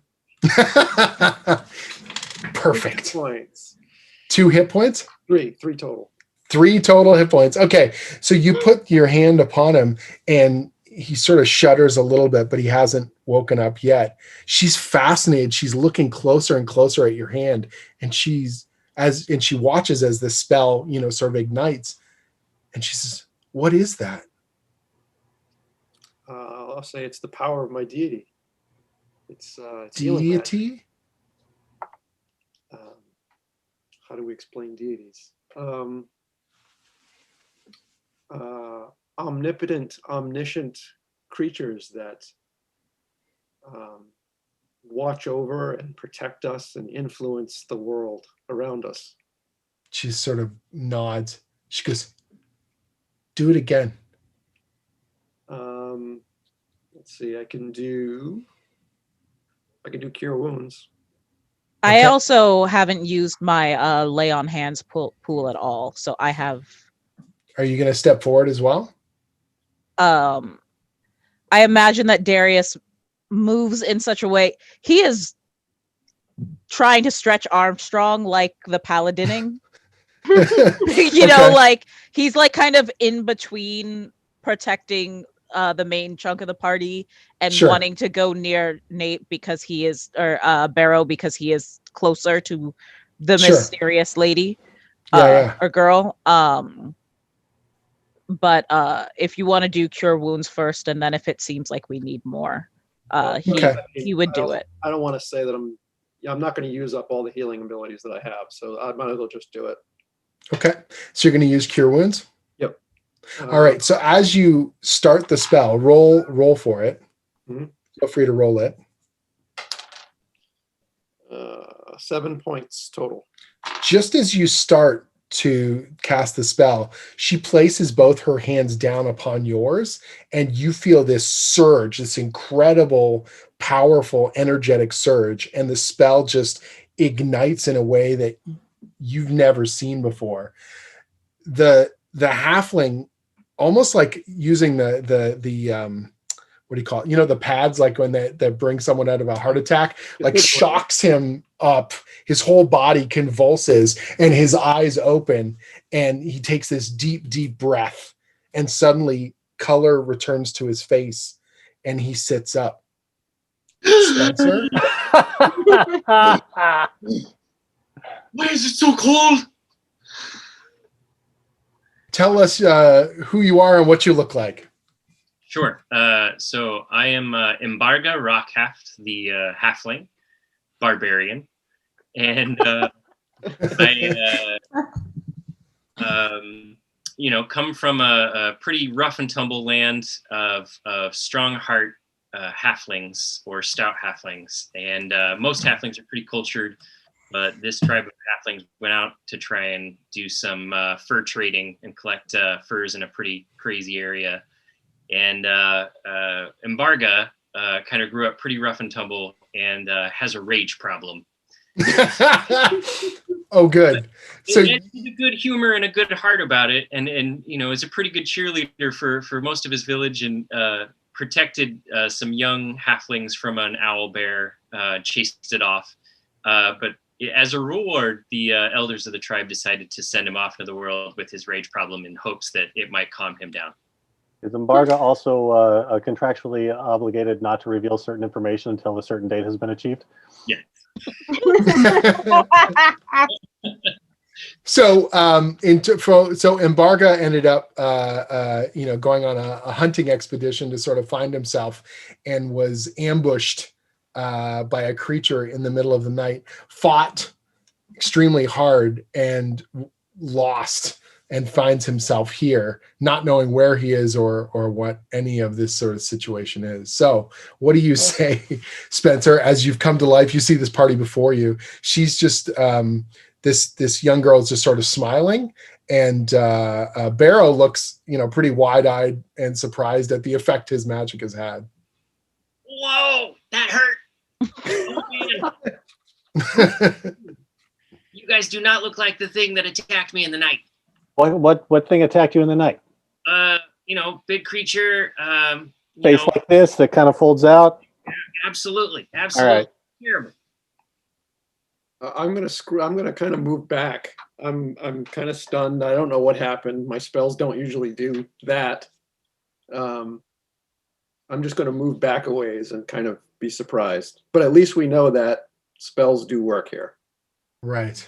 Darius is lower. He's not putting it away, partially because it's like glowing and warm, and that doesn't seem like a good thing to put in a sheath. Some that sounds like some health regulation thing. But he looks at over at Embarga and was like, and the young woman had nothing to do with it. I don't think so. She's just sort of, looking at all of you, and she goes, "Oh, he's alive. You saved him." To sort of looks at Barrow and just nods. That's what I do. I heal Heal the living. Heal who needs healing. Most of them just fade away. Are there any others? Not anymore. How do we get back to where we came from? She just sort of looks and she goes, I don't think you're strong enough. Are you? Should we be concerned about any threat here? She just sort of looks out over this, dark, kind of creepy garden, and you see these strange, silhouettes off in the fog. And she's like, nah, it's cool. It's cool. Yeah, she just sort of, is there anything? She just looks and she goes, this is just the way it is. Well, it doesn't have to be this way. Would you like to, come with us and maybe find a way out to a place that's a little less Defeatist and depressing? Come on. Snap out of it. She just sort of looks at you, and she's sort of taken aback by Arbo's intensity. And she's just like, you're very angry. We're all living and breathing here, and you're telling us that there's nothing to be done and acting all mysterious. Why don't you just tell us what's going on so that we can figure out what to do? What do you just sit here all day? I mean, don't you get hungry? She just goes, you don't want to eat the food here. But I'm hungry. Can I ask her, are you from here, or did you come here from somewhere else? I don't remember anymore. But you haven't faded away like you said that others did. She just kind of shrugs. She looks a little kind of self-conscious about it. Like she's very much aware that is the case. And she just kind of goes, I know. What's your name, young lady? I don't know. And then she just sort of looks around. She's getting more kind of nervous the more questions you're asking her. She just says, some people come from the flowers. Some people go back through the flowers. I don't know What how. flowers? Where? She just sort of points off into the fog. Like to come with us. It's not safe. So Darius kind of, is she floating eye level or no? Or like how is she standing or? She is floating like cross-legged. She lowered herself down a little bit more when Barrow was healing Mbarga. So Darius kind of, as much as he needs to crouch to kind of like be eye level with her, rather than speaking down, and is like, we ended up here because we were tasked with saving people from a monster, the monster that nearly killed Mbarga. We're not the kind of people who just accept Sit around. that it's not going to change. And we are also the kind of people that if it's really dangerous for you, we're not too bad to have around. She looks at your sword and she says, that came from here. I got it back where we're from. Do you know where it came from? She points a different direction off into the fog, and she just goes and she says, caves. Is that where most of the monsters come from? I don't know. They leave me alone. I wonder if we return the sword to where it came from, if that would help us get back. Well, we could also go try to find these flowers that seem to somehow send people back. Hey, I'm a ranger. Do I get any kind of special vibe off of any part of this, the woods here, or So you're going to take a closer look at sort of the vegetation. Yeah. And like, in Yeah. particular, like in the sort of the direction where she said these flowers were or whatever. Do I? Sure. So you should crouch down and have a look. It feels so strange because in front of you, you're touching the plants and you're touching the ground, but it's almost like that. I don't know how else to describe it. You know, when you're really drunk and it's like you're, it's like outside of your own body, like you're touching the thing, but you're not getting that full, everything feels a little bit numb and tingly, almost like you've got, like your limbs are asleep or something like that. Like it's got that pins and needles kind of quality. You're feeling it and you're touching the ground and you're touching these plants, but it's like they're not fully there. Okay. Give me a nature check. Nature. Okay. Yeah. Let me know how that Well, goes. Do I get anything special in that because I'm a ranger? I just have +0 here. I do have natural explorer. You do have natural explorer. What does yeah. that get for you? You are particularly familiar with forests and are adept at traveling and surviving. When you make an intelligence or wisdom check related to forest, your proficiency bonus is doubled. If you're using a skill you're proficient in while traveling. You can use survival in this case then if your survival bonus is higher. Okay, so it would be 15. All right.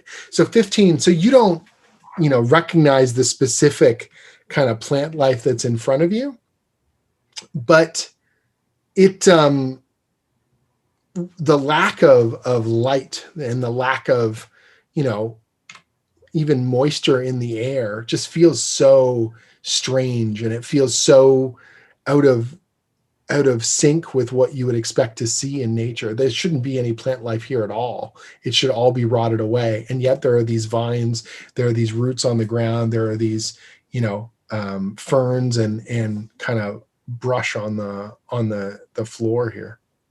Okay. Can I do an Arcana check to see if anything she's describing about people coming and going through plants or from weird places like this rings any bells? Sure. You can make an Arcana check. And so can Quiz as well. Okay. That is a 19. Whoa. Ooh. Quiz a 13. Okay. So, Tyria, you actually are, surprisingly, this sounds a lot like a demi-plane, which is essentially, there's the prime material plane, which would be considered, Earth or Faerun or any of these kinds of dimensions in Dungeons and Dragons. And then there are other planes like the astral plane or the elemental plane. Demi-planes shift between planes. They're like transitional planes. And they carry qualities of the physical world, but they tend to meld with other types of qualities, spiritual qualities, elemental qualities, in quasi kind of shifting patterns.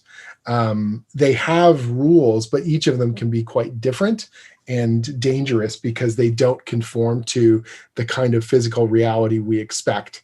Spells can operate differently here. Creatures can operate differently here. Your sensory information can be distorted here.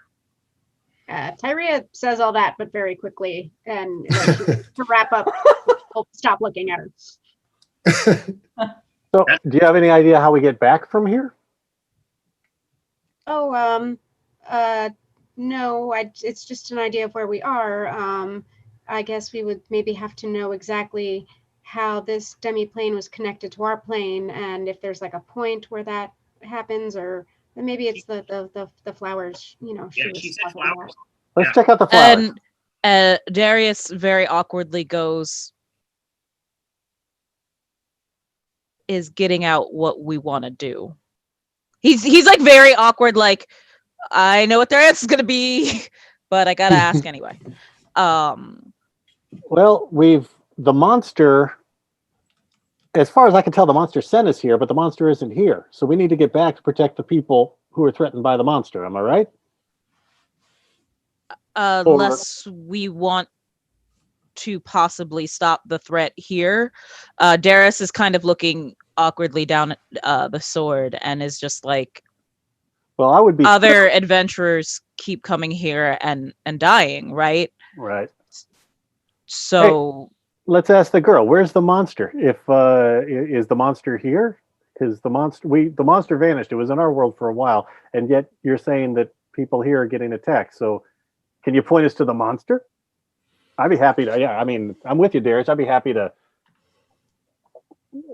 stick a sword in something.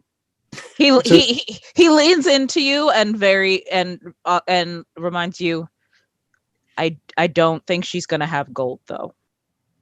That is unfortunate. Just reminding you.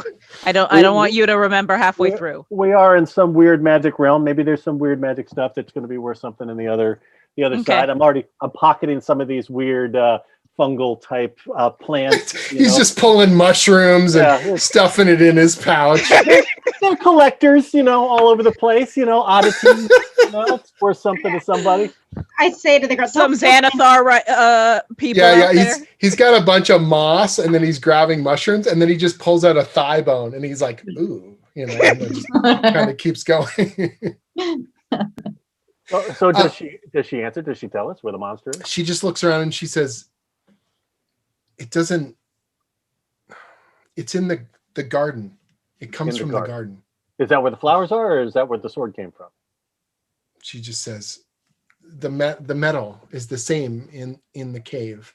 The flowers are in the garden, but you shouldn't go there. Should we go to the cave and get metal and make better weapons and then go kill the thing in the garden? Does that sound like a good idea? How are we going to make weapons? I don't know. Let's go see what Darius, I can make anything into a weapon. This kid is not speaking real rationally. She says the sword is the same as the metal. Maybe there's swords over there. Who knows? Well, it sounds like there's two places that we need to investigate. Yes.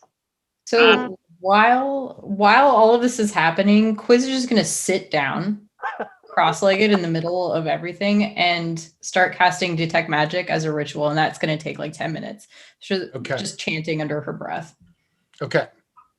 So you start casting Detect Magic. So you're chanting, and the young girl is just looking at you, fascinated as you're doing this. And she's watching, and every so often she'll be like a second or two behind, and she's making the same sort of mouth motions as you are, as she's sort of internalizing this speech and what you're saying. Totally focused, totally oblivious to that. Okay. Embarga runs over to Barrow and launches himself at Barrow and hugs him really tight. Barrow throws his arms up like, whoa! Like, no touching. Darius is just like, I'm glad that the horse didn't do that. The horse hugged you? Or didn't do it? I didn't hug you. Okay, I don't mean to be impertinent. Would it be okay if I traveled with you, as I don't know where I am or how I got here? My elders always said I must ask politely. This is a new thing for me. What do you think, Embarga? Should we go? I'm leaning towards now going to the cave to see if they got weapons there. Does that sound like a plan to you? I mean, I got this and this. We could what are this and this? Go after, the Fists. monsters. Oh, you got fists? Do you have weapons? Yes, I also have hand axes, but this is all I need. Amazing. I think maybe we do need more weapons. Let's go to the cave. Well, hold on. So what's the result of the Detect Magic? Okay, so you finished the spell. I actually need you to make a wisdom saving throw here. Ooh. All right. Saving throw. 15.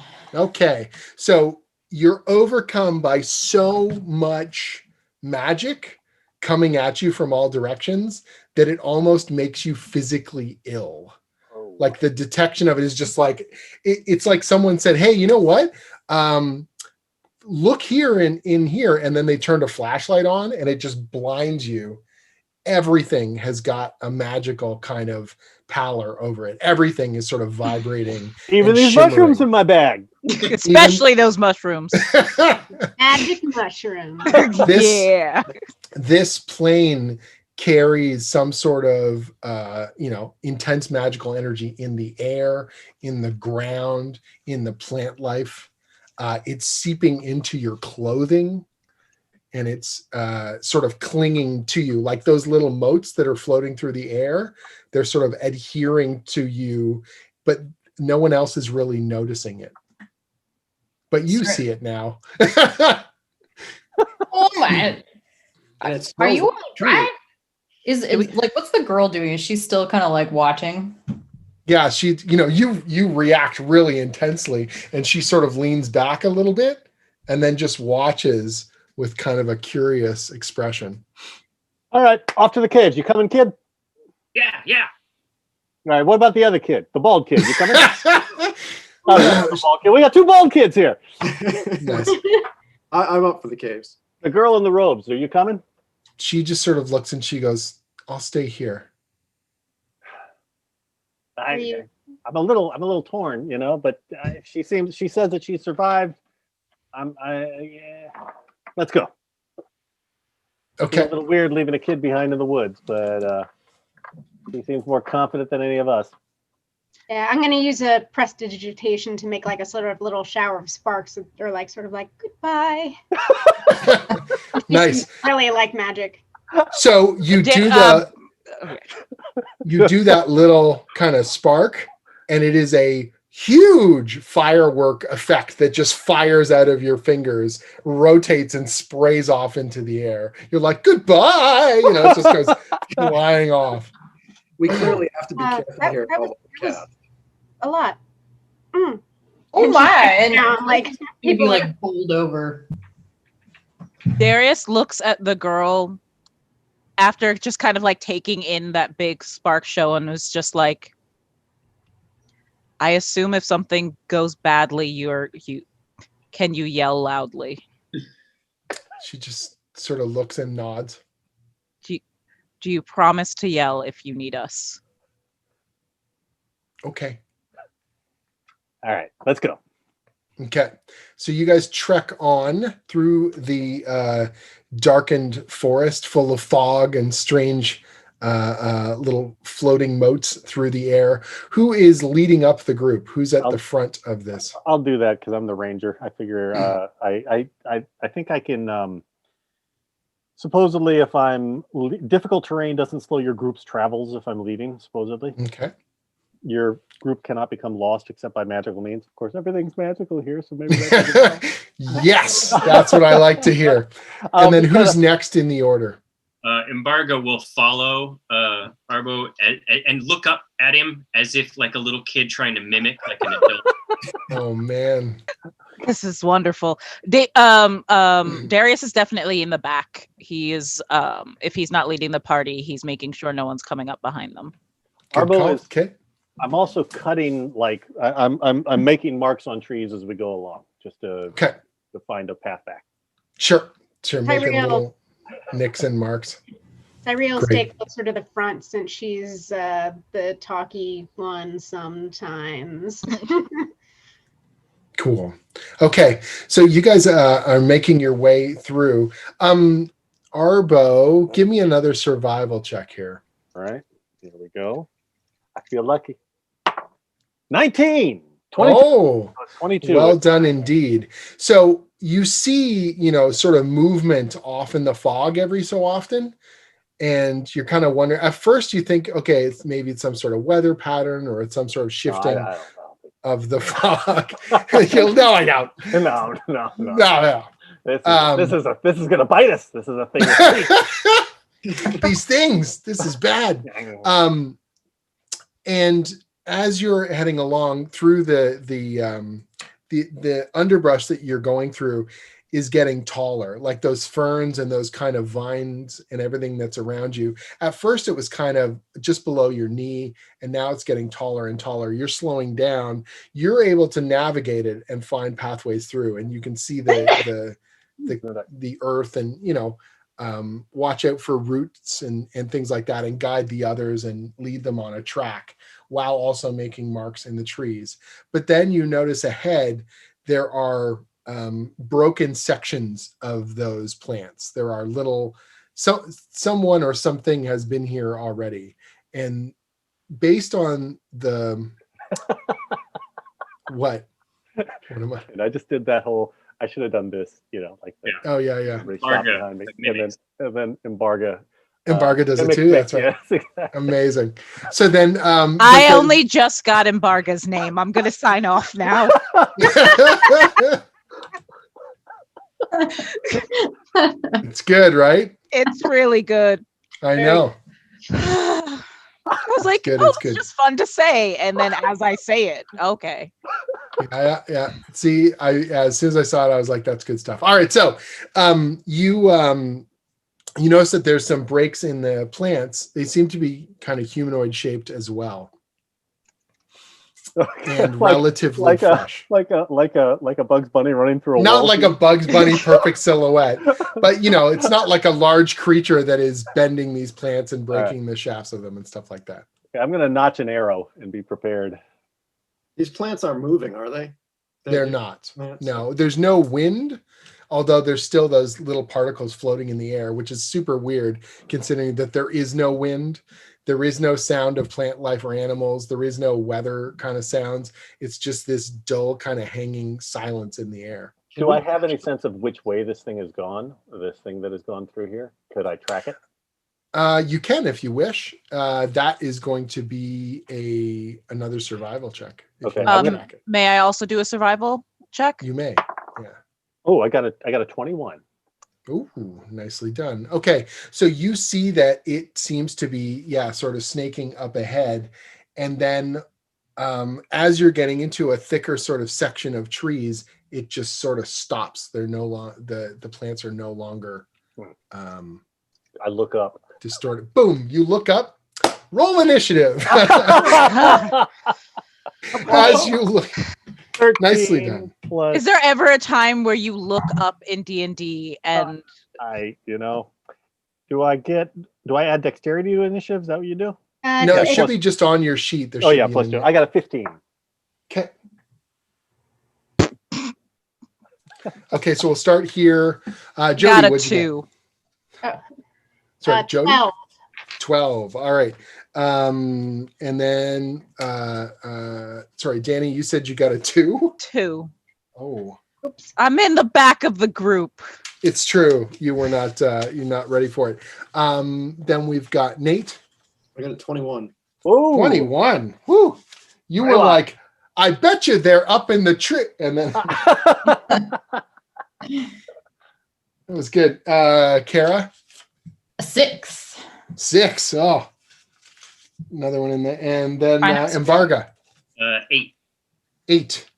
All right. Should have just blindly shot upwards instead of looking up. Right. Okay. So Nate, you look up to see, and you're actually just about to say something to Arbo.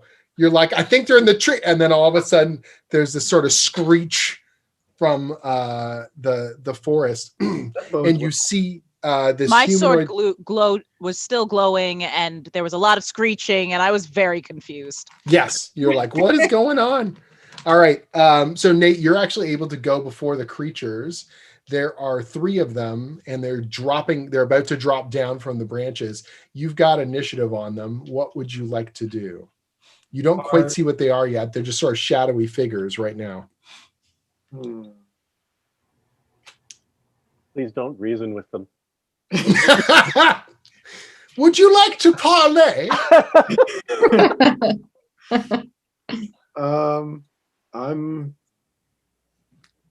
You know what? I'm going to hide. I have What? I have Mask of the Wild, so I can attempt to hide even when there is I'm only lightly obscured by foliage. Okay. Hide. Nice. I All right. assume this is so you can stab Just them in the back duck later. behind Darius. I'm going to be insurance just in case. He's the healer. He needs to bring you all back.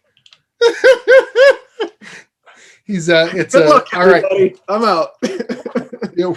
So Barrow drops into the foliage and This is about the hides horse. away. This is still about the horse, isn't it? This is the horse.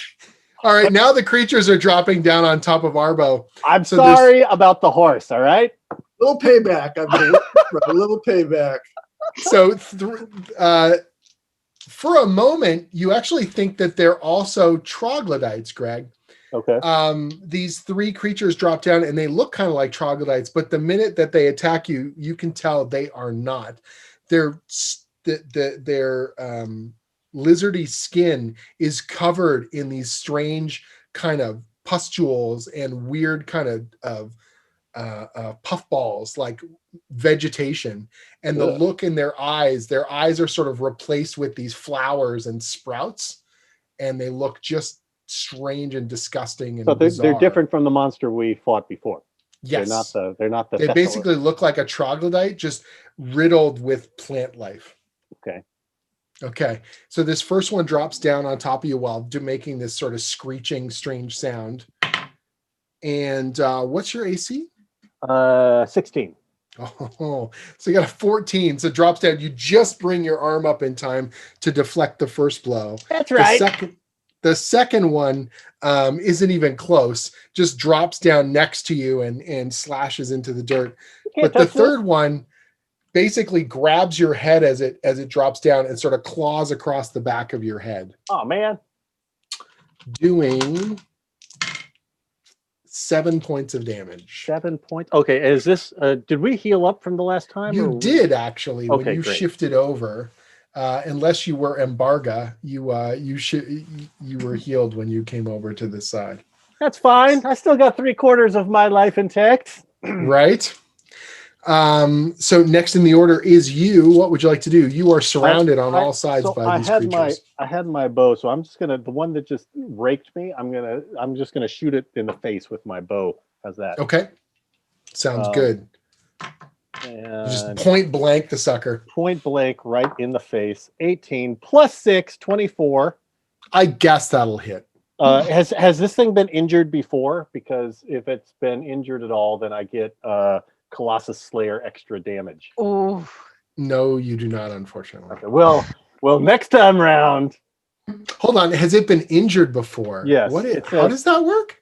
When you hit a creature with a weapon attack, the creature takes an extra 1d8 damage if it's below its hit point maximum. It's weird, right? Because it's this transformed thing. Oh, yeah. Well, it also dropped from a tree, it dropped in. Look at this justification. Sprained its ankle. Who knows? Yeah, go for it. Just so happened to have scraped its knee earlier today, playing with its children. A branch on the way down. Someone watching the stream is just going to have a convulsion. Like, that's not how that works. Okay, so I roll. I get 9 from my initial attack, plus my Colossus Slayer bonus is another 6, so it's 15. Wow. All right. So you plant this arrow right through the middle of its head. The strangest part about it is when the arrow pokes out the back, it's just like these spores, like imagine a puffball. This kind of pollen goes spraying out the back of its head as it sort of hisses and stumbles backward. Okay. It is still alive, but clearly quite injured, and part of its face is sort of starting to kind of crumple inwards. Oh, good. I like that. I like it when their faces crumple inwards. Makes me happy. All right, next in the order is Jody. Tyria. Okay, so my companion there is surrounded on all sides by these things. Yeah, he just point blanked one of them in the face with an arrow, but there's 2 more that are still attacking. I'm trying to figure out if I pick a point about 15 feet away from them and make a 20-foot bubble there, can I get 2 of them without getting Arbo? Yeah, I'd say you can be strategic about your placement. What spell, sorry? I'm going to cast Sleep at a 2nd level. Oh, okay. Cool. So give me a sec. I got to roll a bunch of d8s, and that'll be the total hit points that can be affected. Right.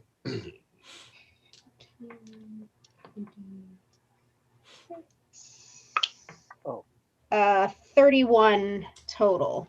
31 hit points worth? Okay. Yes. So you cast the spell, and when you launch it, as soon as you finish the spell, you feel this weird kind of shudder. This spell is not coming out the way you expected. Ooh. So it just sort of ignites outwards. Everybody make a constitution check. Oh no! Oh no. Oh. Oh no! Including me. This could be Including a very- you. Does it go forward or spreads out? It just goes all directions. Okay. I got a 15. 15? 14. 11 for me. 11? 14. Dirty 20. Dirty 20. Ooh. Kara? 16. 16. So, Barrow, you're hiding off near the tree, and you're like, man, this is really comfy. It feels Nice. real. This feels real nice. I could just hunker. I hope we can find him when this is all over. He's hidden for all time. He's used this incredible hiding ability, and we'll never recover him. Rip Van Barrow. Are the creatures affected at all? They are not. Oh, You know, the coda to this adventure, after it's all over, is just going to be Barrow sitting up from the weeds, looking around, going, hey, where is everyone? Man, what's going on? All right. Embarga. All right. I'm going to the one that slashed at Arbo. Yes. I am going to pull out my battle axe and just go after it and sort of jump and launch and try. Sure. nice. Do you have a war cry? To... What's that? Embarga! Nice. Embarga.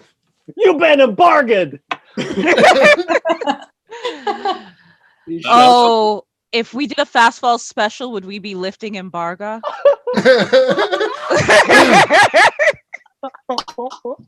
Good. That's good. A 13 to hit. 13 is exactly what you need. So give me damage. Sorry, wrong one. I'm two No handing worries. it. Yeah.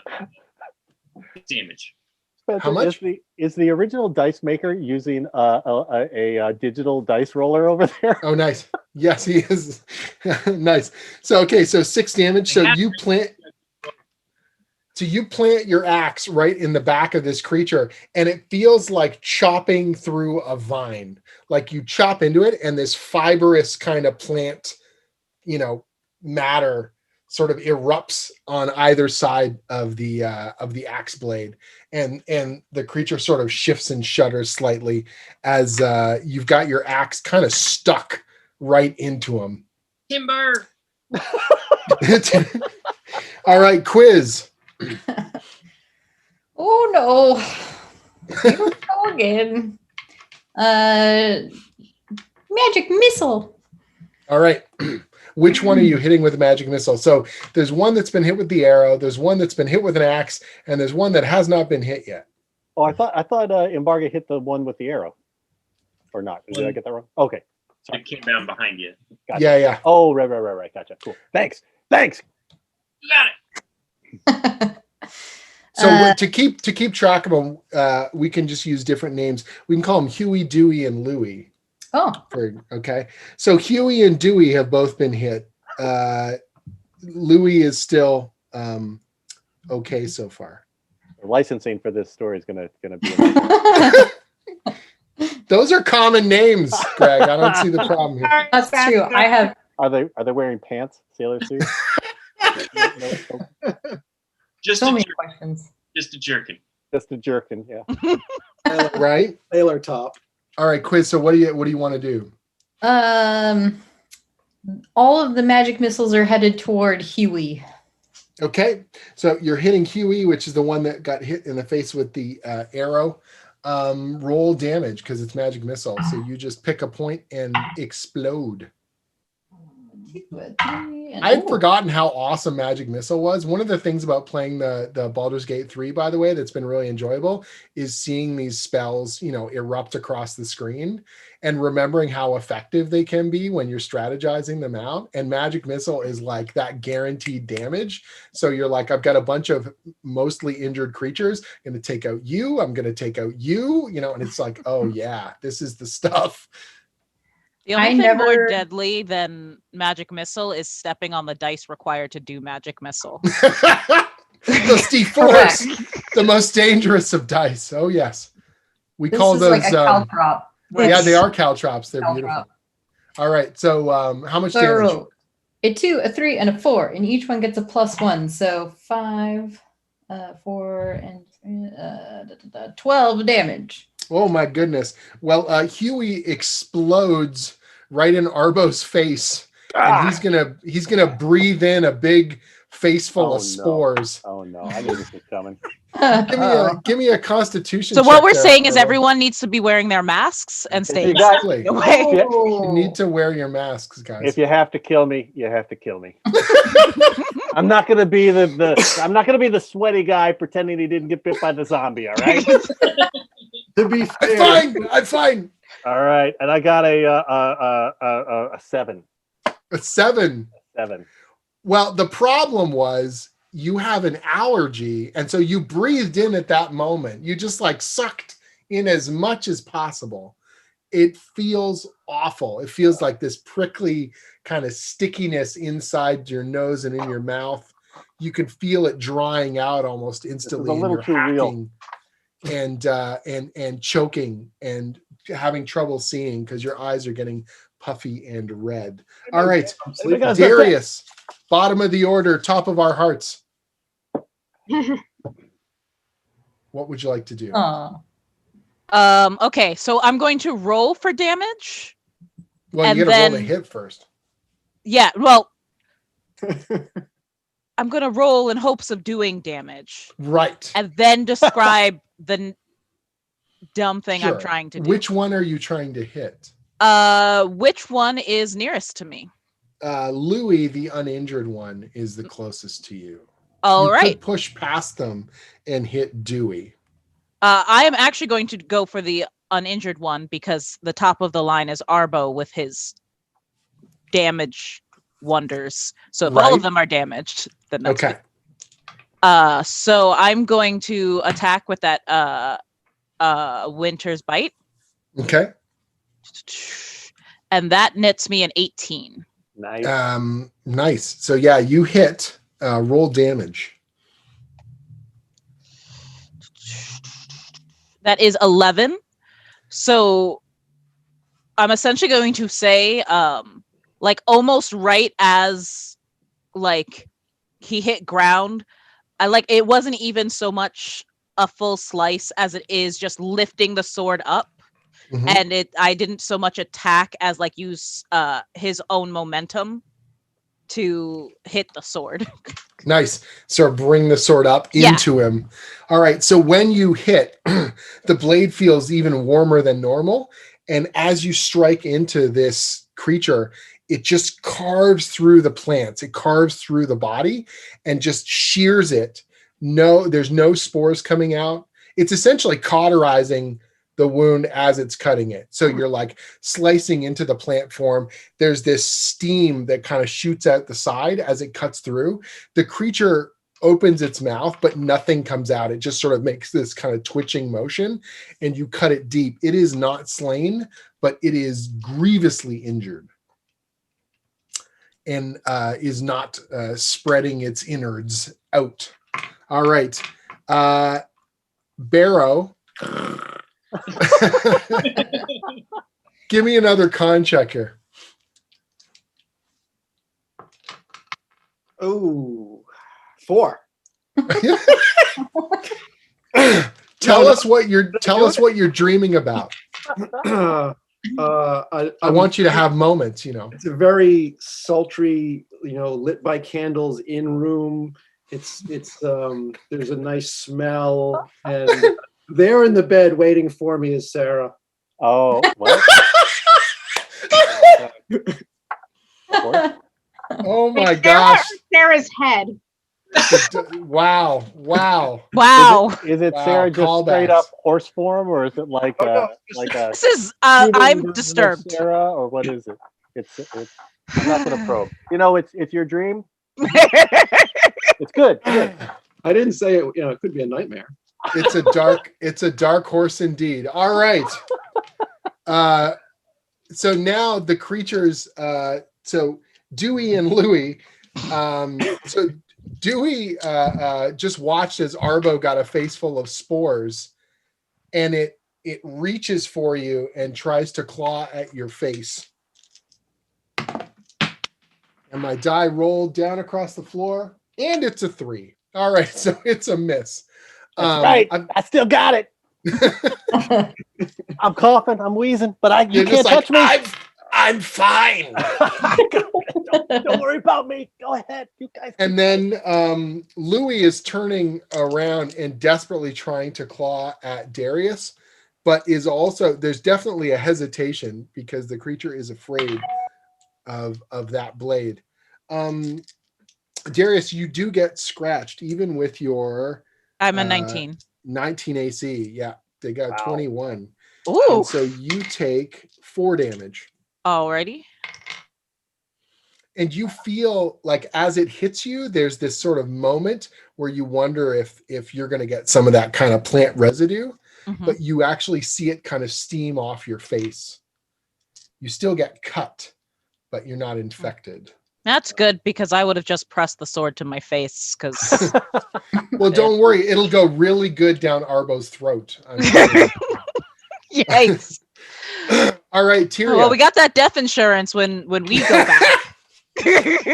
I like the memory you guys have got of that. Okay, Tyria, it's your go. The sleep spell was a winner. It's a good shot. What's next? Having seen Barrow, like, apparently, or I guess no, I didn't see him because he was hidden, but seeing that everyone else had to at least try to shake off the spell and it had no effect on the creatures they're fighting, she's just going to pull out her rapier and stab. Who would be closest to her? That would also be Louis because you're closest to Darius there. Yeah, I'm gonna just try to stab Louis in his weird, creepy plant face. Okay, go for it. Cool, that's right in the plant face.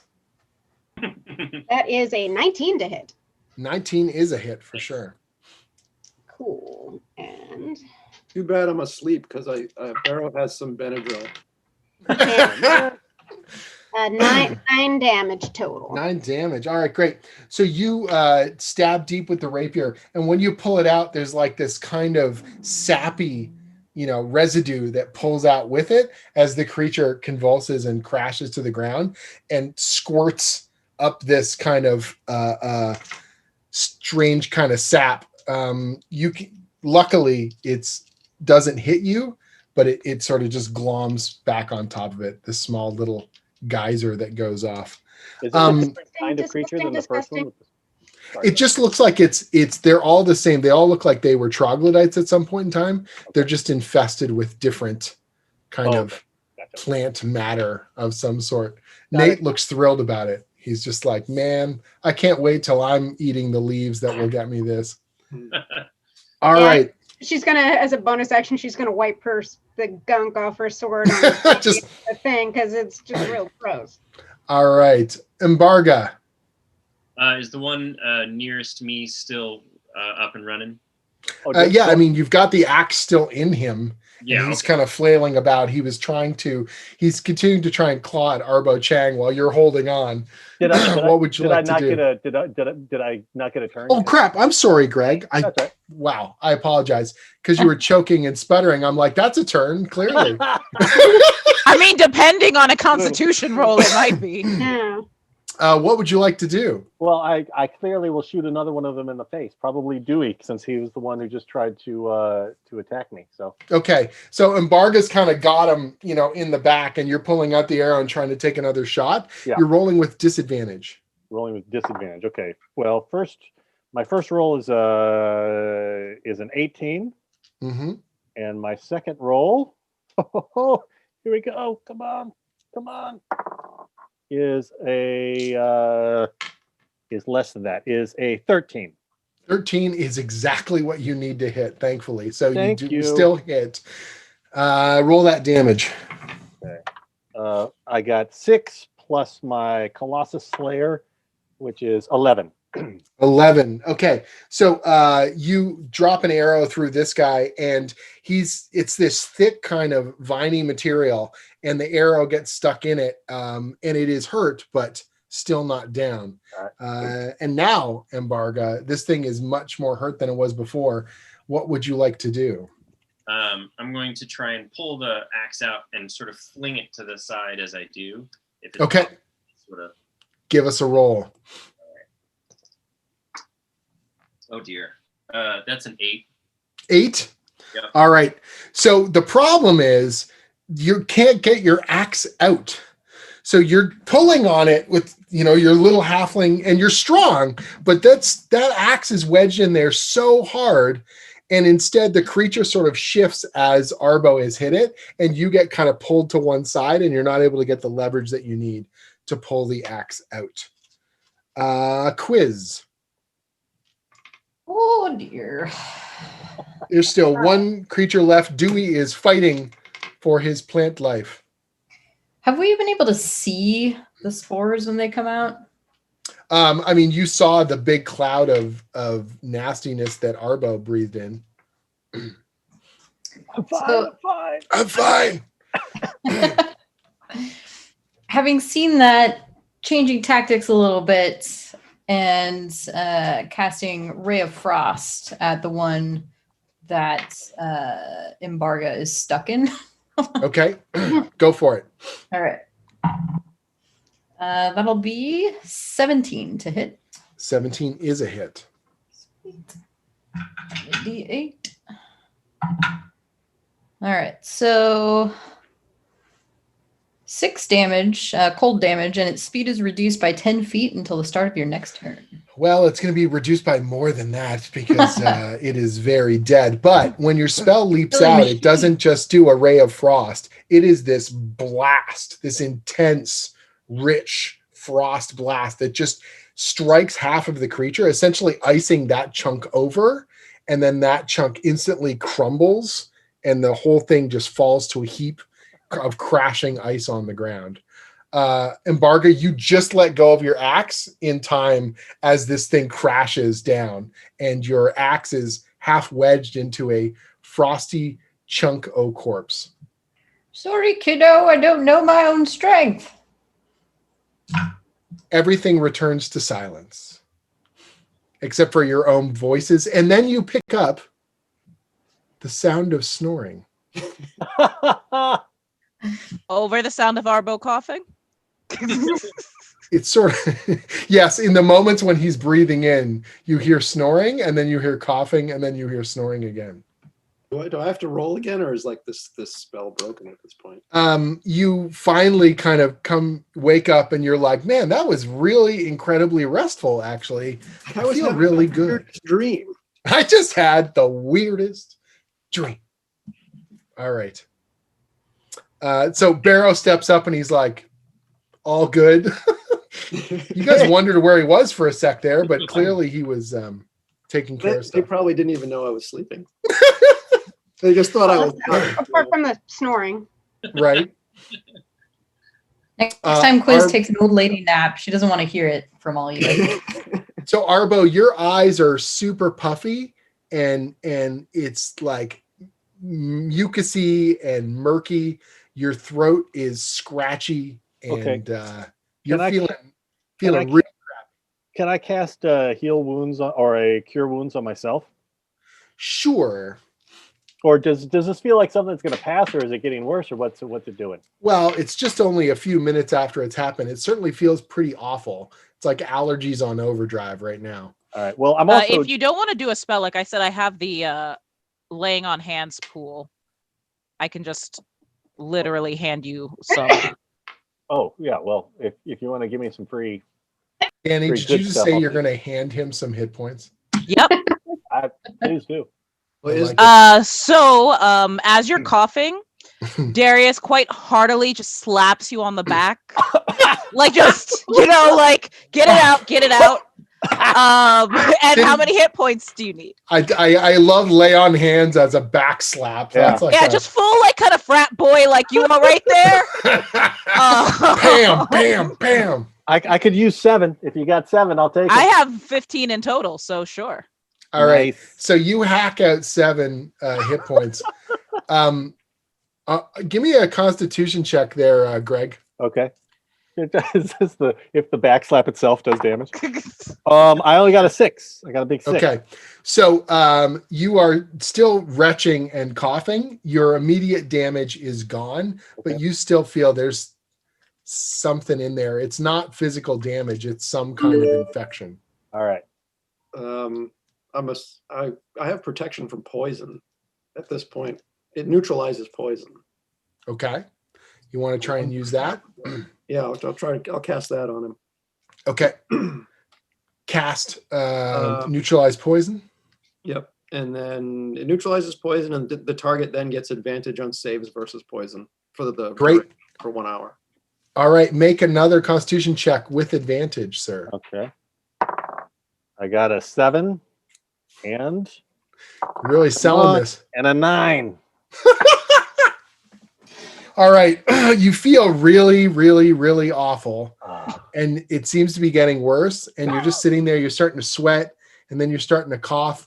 And then you vomit up this nasty, nasty plant, like a hairball of plant matter. Okay. And it just And then I feel great, right? yeah. And then it splorches down on the ground. And you I would do like to feel see a that little sound better. effect in the next comic. Please remember it. Splorch is a classic. Everyone needs a good splorch. All right. You do feel better in the moment. Okay. Where do you guys go? What's the plan now? Well, I we think should. we're all just in shock. Yes. You just puked up a thing. Hey, can Yeah. Darius, can I hold your sword for a minute? Just see if that does- Oh, what do you want? I just want to hold it. I just want to hold it.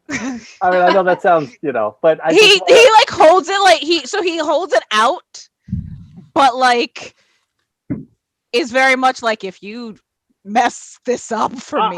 what can I He's handing it just. All right. I just want to touch the sword. I take the sword. Does it make me feel any better? Okay, so you put a hand on top of the sword, and for a moment you feel the warmth kind of flow through the metal. And then your hand starts to feel a little hot, and then your forehead starts to feel a little hot. Oh no. And then your stomach starts to feel a little queasy. Okay, that's good though, because last time I vomited, I felt better. Well, the good news is you feel a lot better because you just threw up a whole lot of plant goop. Okay. So he throws up probably 3-4 times and clears his system. How All much of it looks like the stuff he's put in his bag? I appreciate. I mean, there's a little bit of this, there's a little bit of that. It's kind of grassy and mossy and hairy Not alive, and is a it?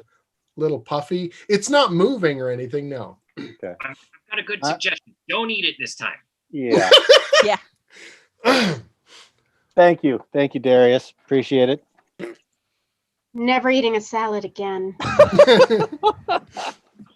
All right. He takes it back, very pained at what he just experienced, which was watching that, which he's Yes. decided was worse than what Arbo went through. It's all good.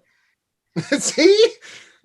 Let's do this. Okay, on to the cave. Let's go. All right. So you head off, moving forward. Embarga and Arbo in the lead there, heading your way across. So as you see up ahead of you a series of kind of hills, rocky steps and hills. They're covered in the same kind of fog as everything else, and you see several kind of openings in the caves ahead. As you're getting closer, Darius, the blade does feel like it's getting warmer. The metal seems to be almost vibrating, like there's a movement within the metal itself. That warmth is beginning to grow. So Darius would alert the party to pause for a moment, because he is like, well, clearly this is dowsing in some way. Yeah. And so he would actually move towards Arbo and tell everyone that it seems to be reacting, because that seems be pretty good signal they're going in the right direction. Okay. So wants to more actively be using it as like a hot cold dousing rod. Sure. So as you're getting closer into the cave, it is quite dark. What do you guys want to use in terms of a light source? I know some of you have dark vision. It is not functioning here. Oh man.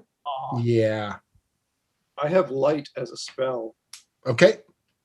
You're going to cast light. What are you casting it on? I'm just afraid that it's going to be magnified. I never said that.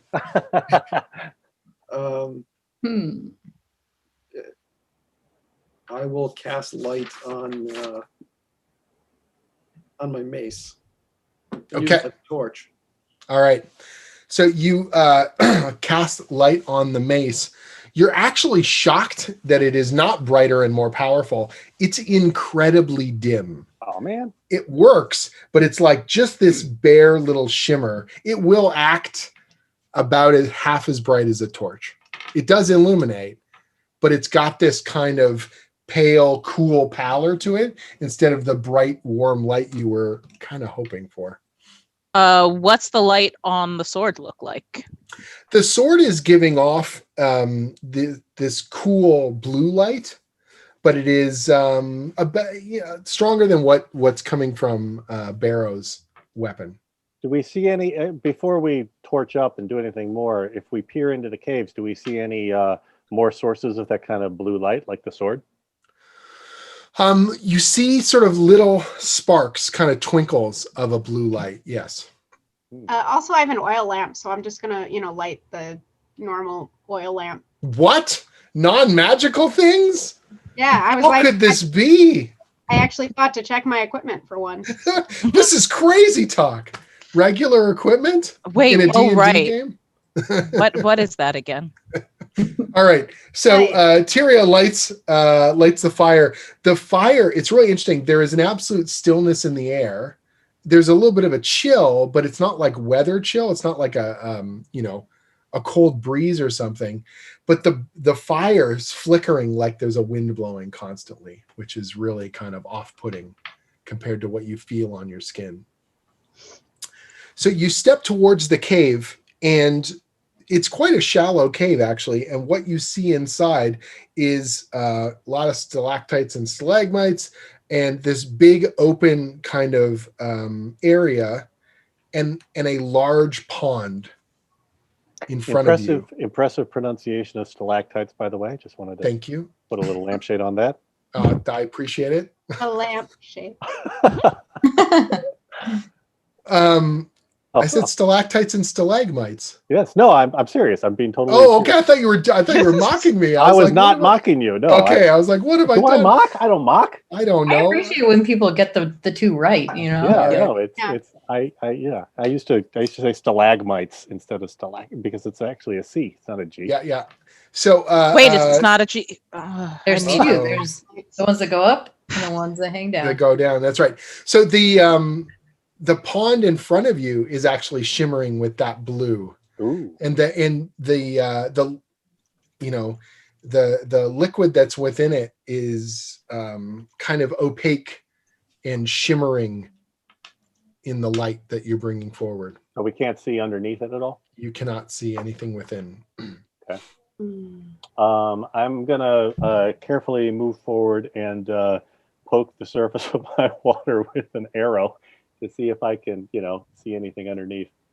Okay, so you poke the surface of the water. It's almost like mercury, like it sort of ripples and shimmers as you press into it. It's got a bit of a viscous quality to it. Okay. Do I now have a magic arrow? Is the tip of my arrow like all? So you pull the arrow out. It's glowing. I'm gonna cast mage hand and have it go like dip in the water as well. Okay, the mage hand dips into the water, sort of stirs it around a little bit, and then pulls out, and it sort of blops and dripples off the end of it. Dripples is a word I've decided. Don't worry. It's a great word. So does the tip of mage my hand glow a little bit now? Does the what? Does the mage hand glow a little bit now? The mage hand has got a little bit of this sort of residue on it, and it's giving off a slight glow. Does the Keep sorry. going? You're just gonna keep dabbing on the surface. Just like there have with it the kind of mage keep hand? going across the water. All right, it's gonna thing. scamper across the water. This mage hand. I'm imagining it's got a personality of its own now. It's just. I'm gonna off go and try going. and dip my rapier in Okay. very cautiously. So Arbo's arrow. So the rapier and the arrowhead do have a glow on them. It's far weaker than Winter's Bite, than the sword. Okay. But it does have some sort of an effect. Does it have any kind of warmth to it, like the Winter's Bite? You're gonna touch the surface of the arrow. Yeah. Yeah. Again, it's weaker, but it's definitely there. Okay, then I'm gonna dip all my arrows, and I'm gonna dip my all my weapons. This Okay.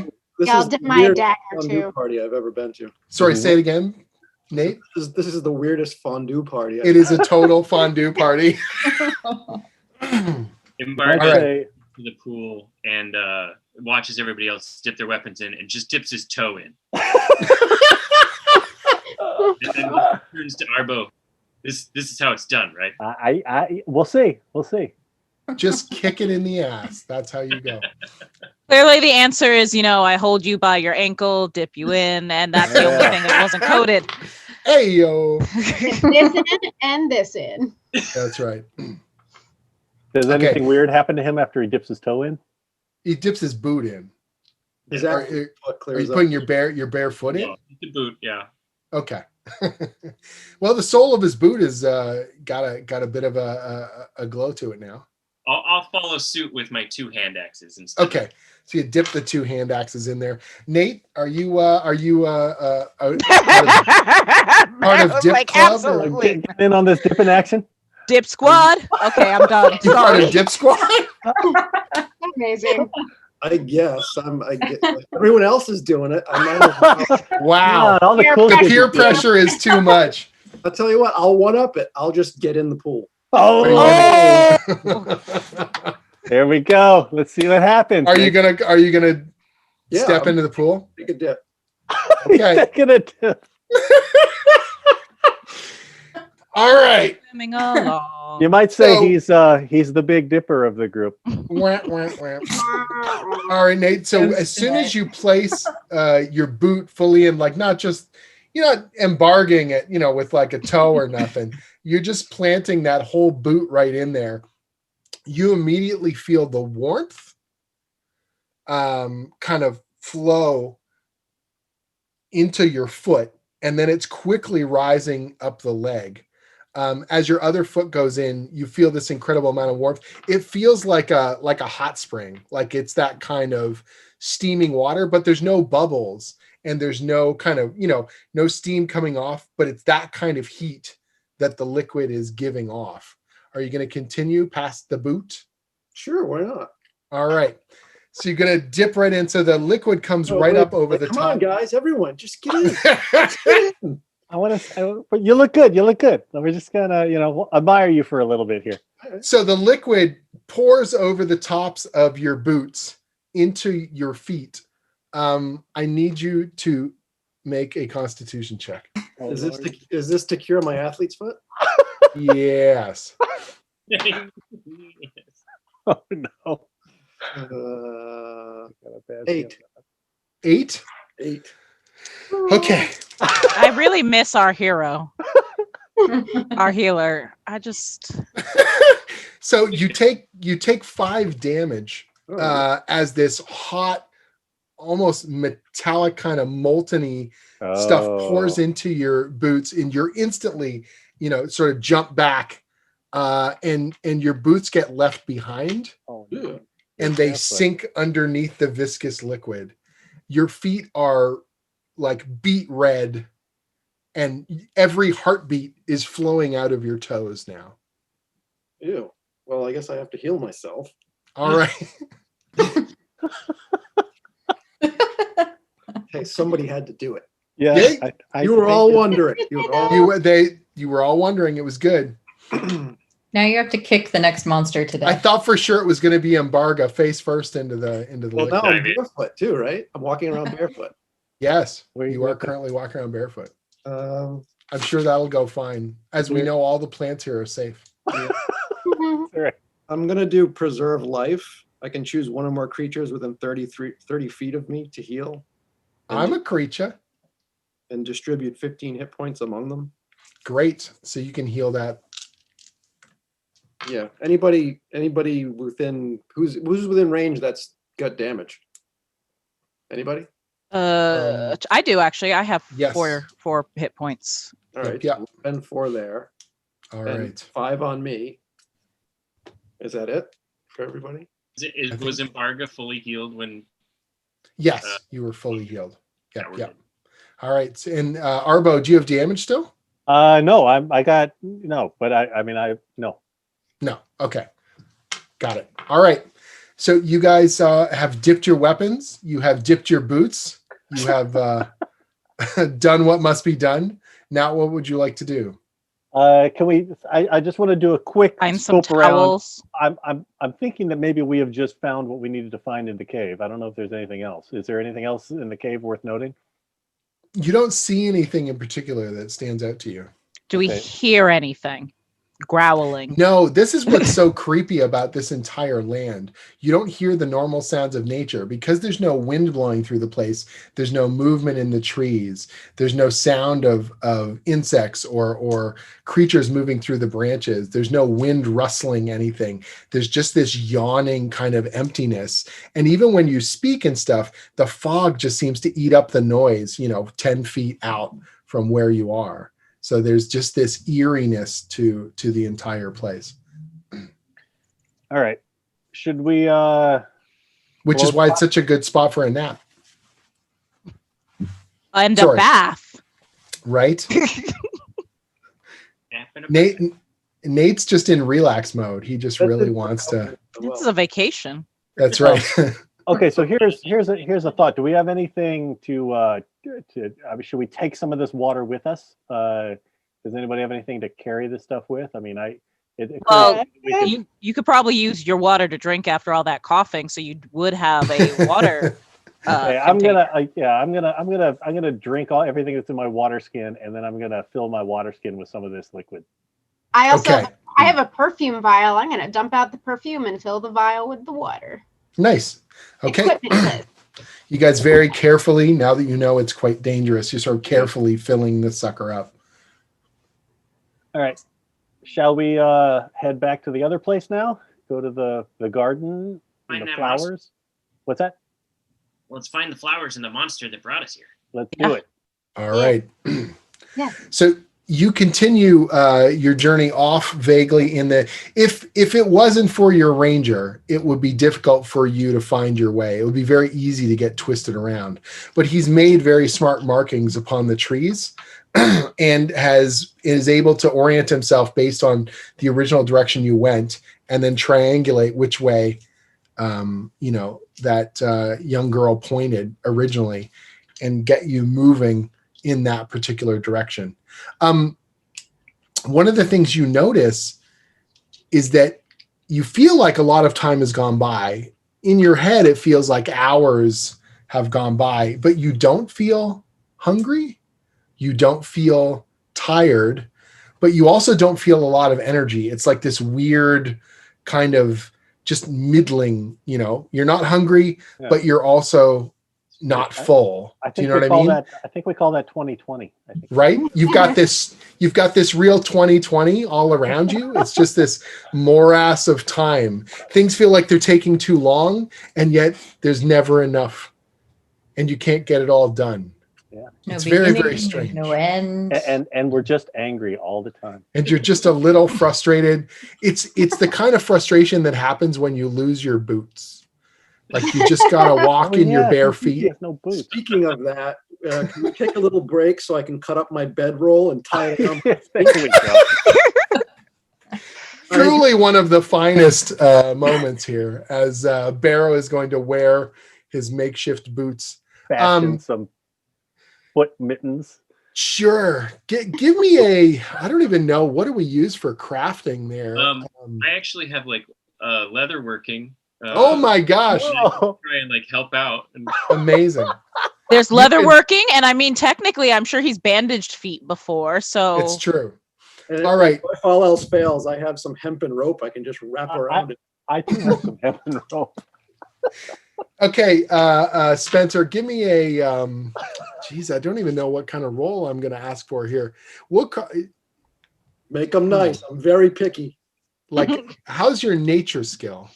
Nature is +0, survival's +3. Survival. Let's do that. All right, we'll do that. All right.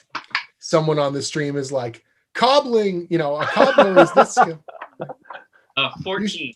14. Incredibly, he's able to make a reasonable facsimile of some sort of shoe form for you. It's not going to win any awards, but it's there. It's happening. You can Right. never guess what's going to be in fashion.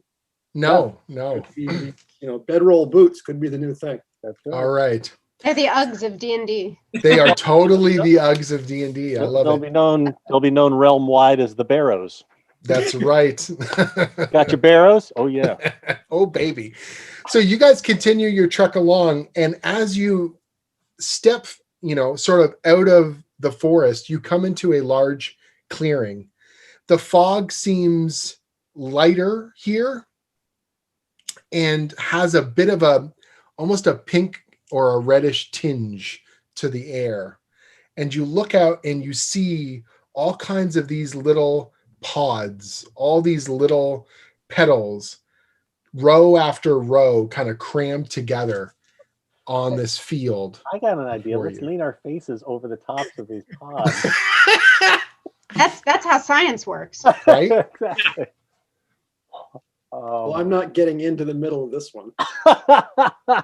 So it's just a giant field full of pods. How many are there? Just a giant field, like as far as you can see off into the fog. Dozens, probably more.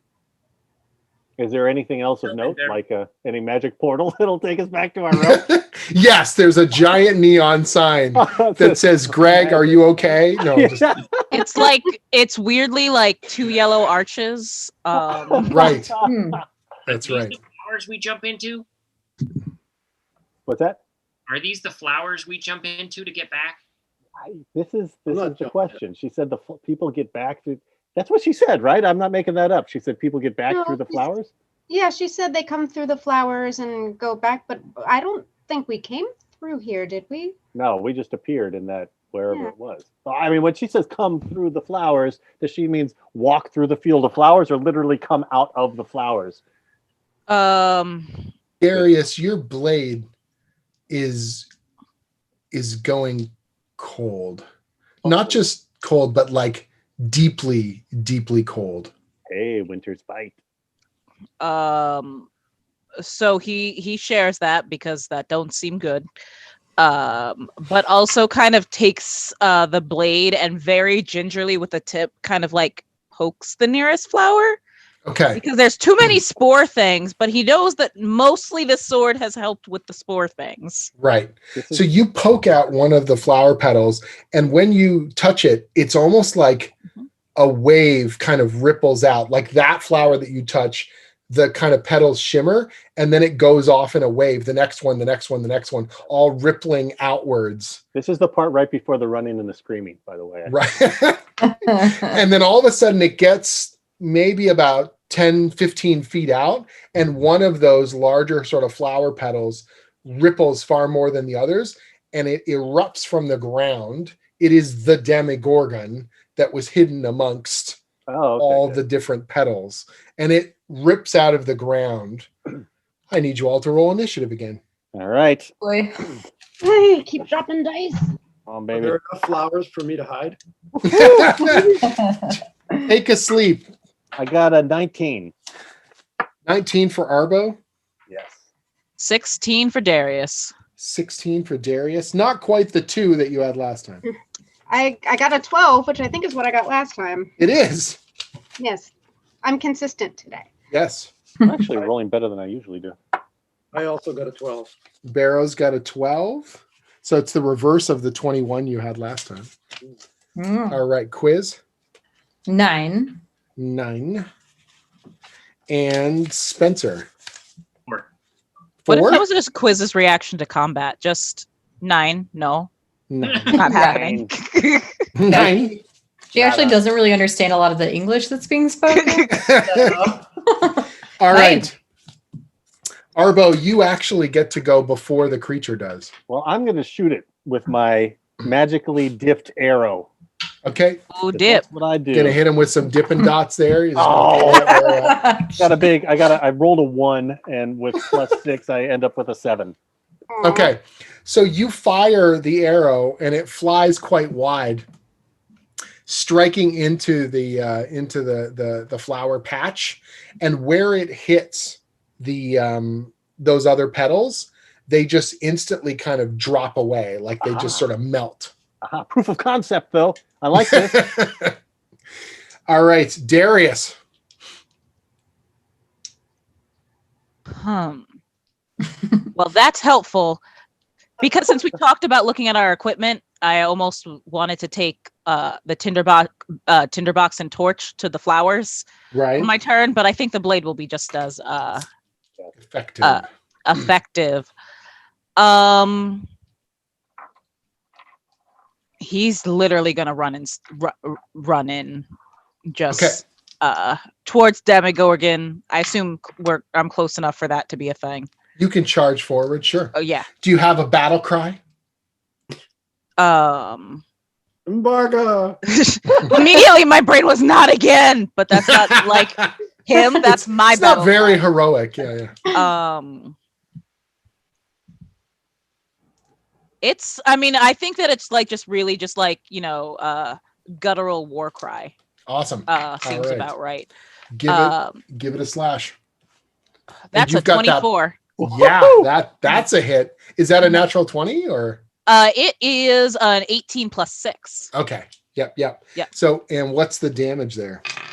1 second. So that is going to be the initial damage is 12. Oh. However, I know I'm a paladin. I can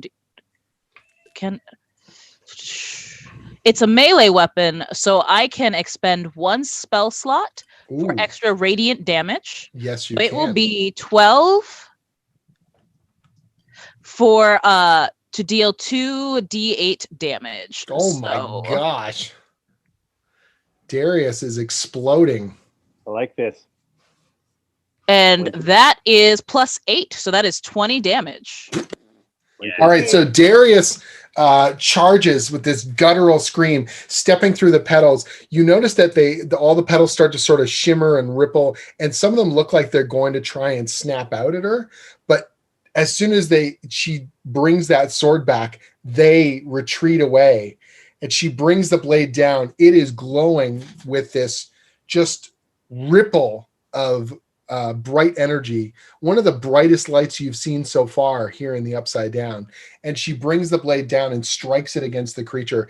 It screeches out this. You guys have been hearing silence, the occasional snore and the occasional retch, but silence for hours, for as long. And this sound just echoes out, seems to break through that fog and reverberates in your mind. It is this intense cry, this keening that is going to haunt you. And she has struck it severely.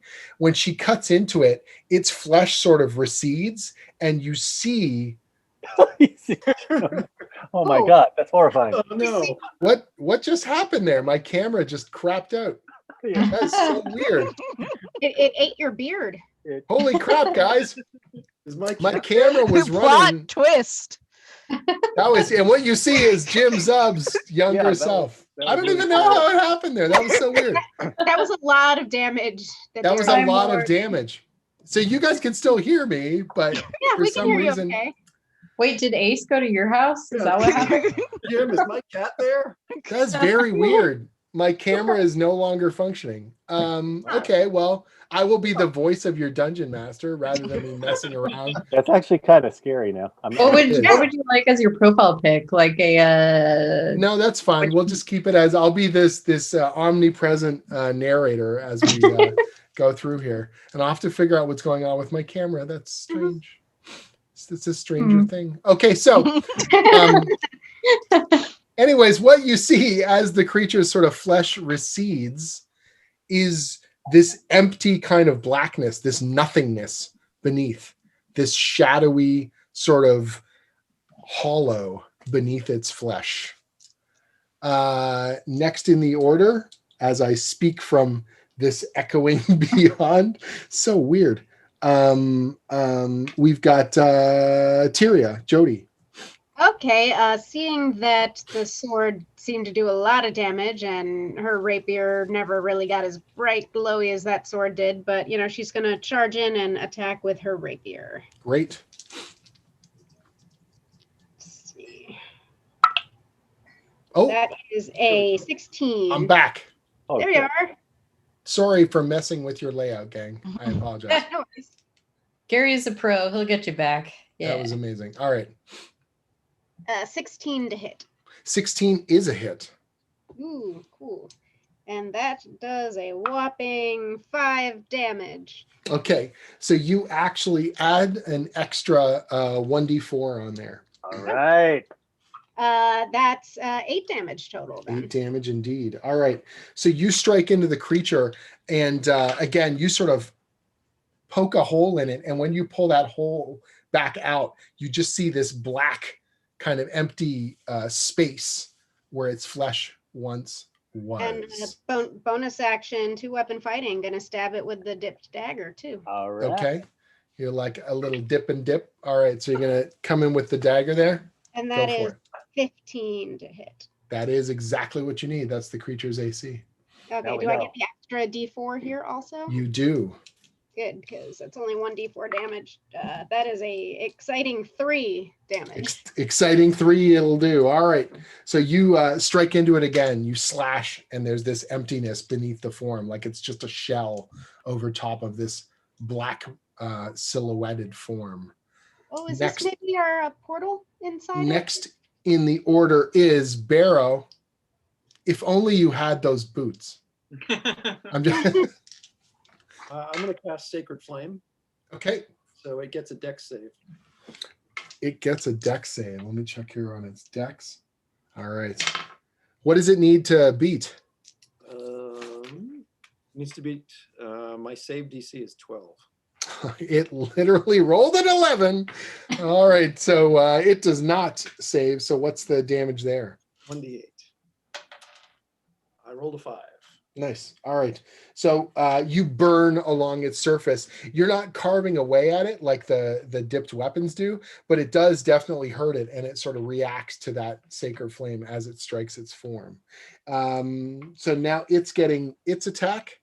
Closest to it is Darius. It's simultaneously like it attacks you. Mhm. It seems to try and want to hit your hands to try and knock that sword out of your hands. It doesn't want to touch the blade itself, but it's trying to sort of wrench it from your grasp.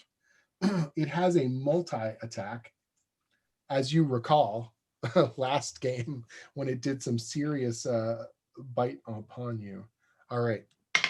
You have, what's your AC again? 19, right? Yep. Yeah. Yep.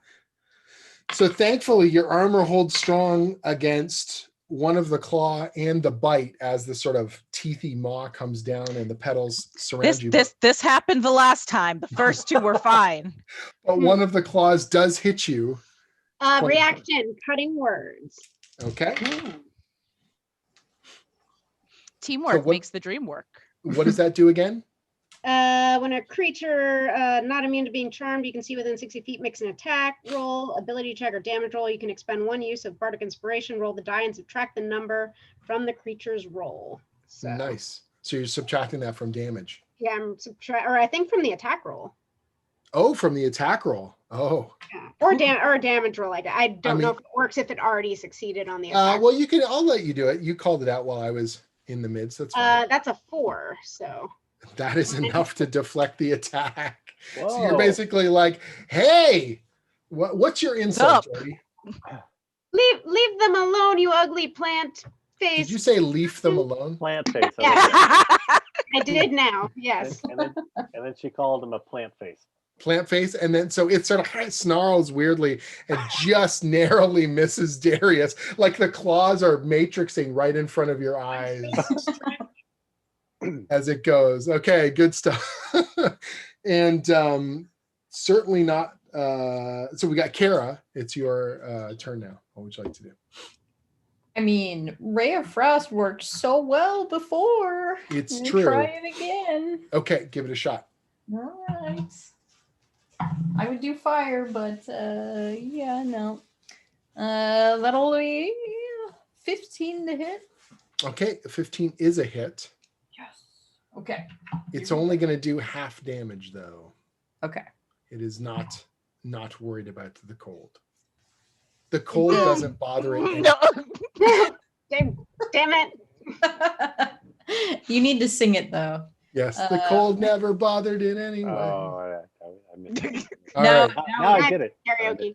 So 6 damage. I guess have half of that. So 3. Okay. It's more of a frosty irritation than anything else. All right. Nate. Oh, sorry. Not Nate. Embarga.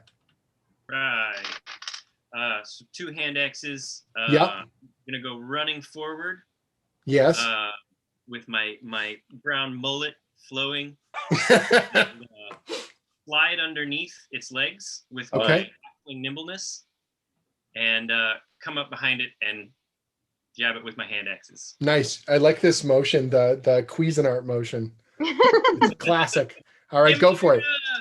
Twin attack there. Did you just use your name as a war cry? Do you Yes, literally just say Embarga. Embarga? All right. 19 for the first hit, Ooh. Nice. and then what is that? Sorry, gotta go back to my weapons. 13. 13 is a miss, but the 19 is a hit. Give All me damage and add 1d4. 7 damage plus 1, so 8. Okay. 8 is fine. All right. Is it Good enough? stuff. So at the top of the order, Arbo, Shang, chaos is erupting here, but the group seems to be whittling this thing down. Yeah, this is my middle name. Actually, no, my middle name is.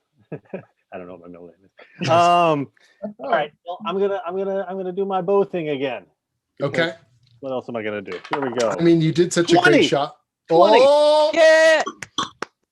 natural 20 on it. Yes. Okay. So your last shot, you were like, I was just using that to gauge distance. Now I know exactly where I want to plant it. Excuse the pun. Ha, yes. Ha. And you let loose. Okay, so does that mean I get double on this? Like, is that You're going to get double, and you're going to get the double D4. All right, and I get my Colossus Slayer thing too. All right, so, Oh. Sure. so 4. Oh, and do I literally double or do I roll twice? You're going to roll twice. Okay, so so that's 4 plus 1, so that's 5 plus 4, so 9 is my initial attack, and now my Great for an arrow. Holy Here crap. come my 2 D4s. Right? 3. So that's 12 and My 4. So that's 16 plus Colossus Slayer. Here we go. Come on. I feel an 8. 6. Holy moly. So a 22. total of a 22-point arrow. That's Nice. This is literally the greatest attack I've ever had in my modern D&D plane. So Greg, when you dipped that arrow in, you were like swirling it I and was. swirling it. You just got it gooped on there real nice. So when that arrow hits, it explodes and it just rips open a big chunk of that emptiness into it. The creature is sort of has lost some of its structural integrity. Its arms starting to sort of unhinge from the back, and you're seeing this black silhouette, more and more of it, as the plant life is starting to fall away. Its petals are thrashing around, it's snarling and screeching. That keening is just relentlessly in the air. Darius, you are before it. Your blade is bright. What would you like to do? So I think the approach here is going to be intentionally going for the knees. Okay, you're just gonna chop it at the bottom. Mm-hmm. Go for it. And we have a 12. A 12, and that's with all your bonuses. Yeah, I have like, it was a low roll. Okay. So you slice at the legs, and as you basically bring the blade low, the creature actually stomps a foot down on top of the blade. And even though it's burning it, it's sort of pinning that blade to the ground, trying to keep you from using it against it. And it's sort of holding it, and then it's looming over top of you, preparing to attack. Jody. Since I'm right there and I still got my weapons out, I'm gonna rapier. Okay. To start. Nice. On Give it a my stab. character sheet went to sleep. That is 16 to hit. 16 is a hit.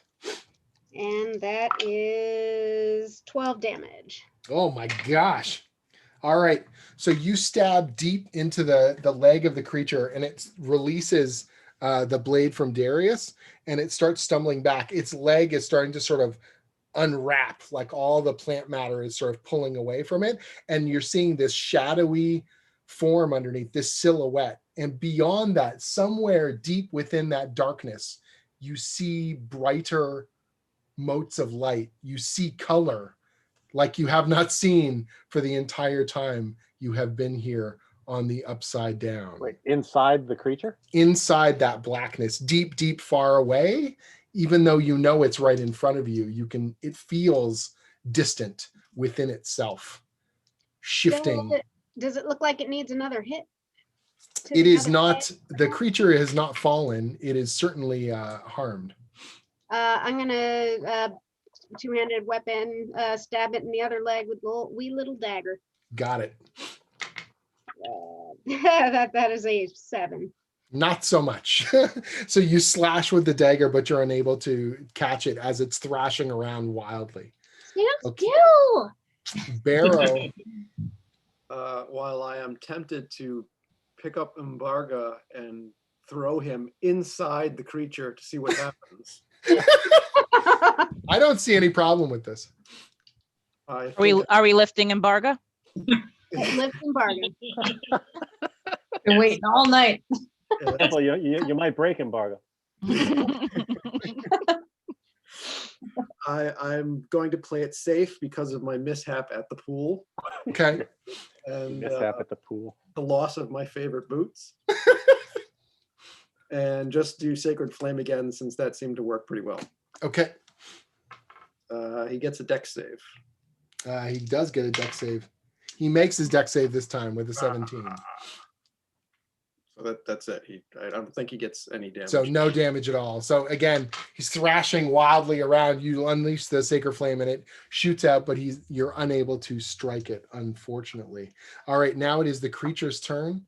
It is reaching down to try and pull the blade away from Darius.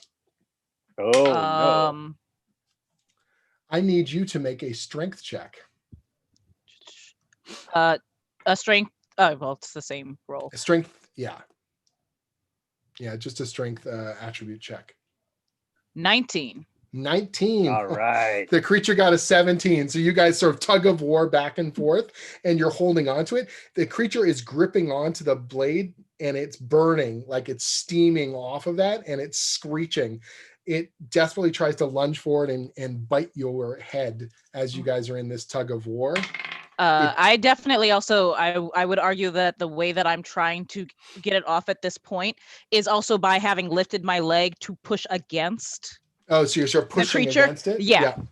All right. So you basically push against, and the petals snap out and just miss in front of your face as it's screeching. That echo is in your ears. Next in the order is Kara. Real sad that my Ray of Frost didn't work. So back to Magic Missile. But I'm going to cast it at 2nd level this time, so I get an extra one. Great. You're going to let those loose. The little glowing darts fire out. How many do you get? 4? This time I get 4 in total. Yeah. So 5, 9 plus, nice, I'm rolling pretty well. Plus another 5 plus 3, 17 damage. Oh my God. Okay. You see the last of its kind of plant form just sort of sheds away, and now the creature is just this strange silhouetted hole in the air. It's standing, it's not moving, it's not attacking, it's just sort of shuddering and shimmering. And in the distance, those little colored points of light seem to be getting larger, seem to be swirling, moving toward all of you. Embarga, you're the first to be able to do something about it. I will assume that it's still like trying to get us somehow, and that I will kind of run back through, jump off of Darius's thigh, and then into the darkness. Attack. All right, go for it. Do the leap. And then somewhere in the distance, we just hear someone shout, "It's release day now." That's right. Release this. So with the first hand axe, it is a 20. Oh my gosh. That's it. Second hand axe is an 8. Just all right. Heads up there. So you go to slice with the big 20 with the first hand axe, and you just fall into the silhouette. You literally just tumble into this like a portal, and you see him for a moment there, and then he just sort of instantly kind of shrinks and snaps towards that point of color and is gone. The Embarga is gone. Oh. Well, then I'm going to post all my reviews on my website. I think that's a bonus action, Greg. All right, Arbo. Okay, so is that opening is still there? It is, and it's sort of shaking and shimmering. The silhouetted sort of humanoid form is breaking down into this more kind of abstract shape as it's sort of losing its outer form. All right, I'm gonna yell to I'm gonna run forward. I'm gonna yell to the others. I'm gonna say, "This is it. Let's go. We killed the monster. I think this is our way home." All right, so you're leaping in. I'm leaping in. Okay, so you touch the surface, and as I don't have. One other detail. As I leap, I'm gonna yell, "Embarga!" And you snap and vanish into the form. Everyone else doing the same? Yeah, although Tyria is going to yell like shining, shimmering splendor. Oh my gosh. Darius will jump in after everyone, but not before taking a fairly mournful look back, because he knows that going back to get the girl is not a thing right now. Oh, right. But that was in character, I'm sure. Yeah. That was our vote when we get back. All right. But then jumps in. Okay, so you're last to go. Everyone else has jumped in.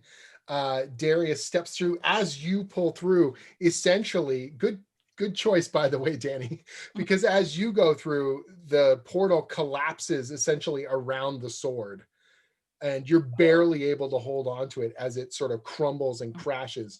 You hear this shattering like glass. That echo of the creature's screech is still on, in your mind. And everything goes dark once again, and then you snap awake.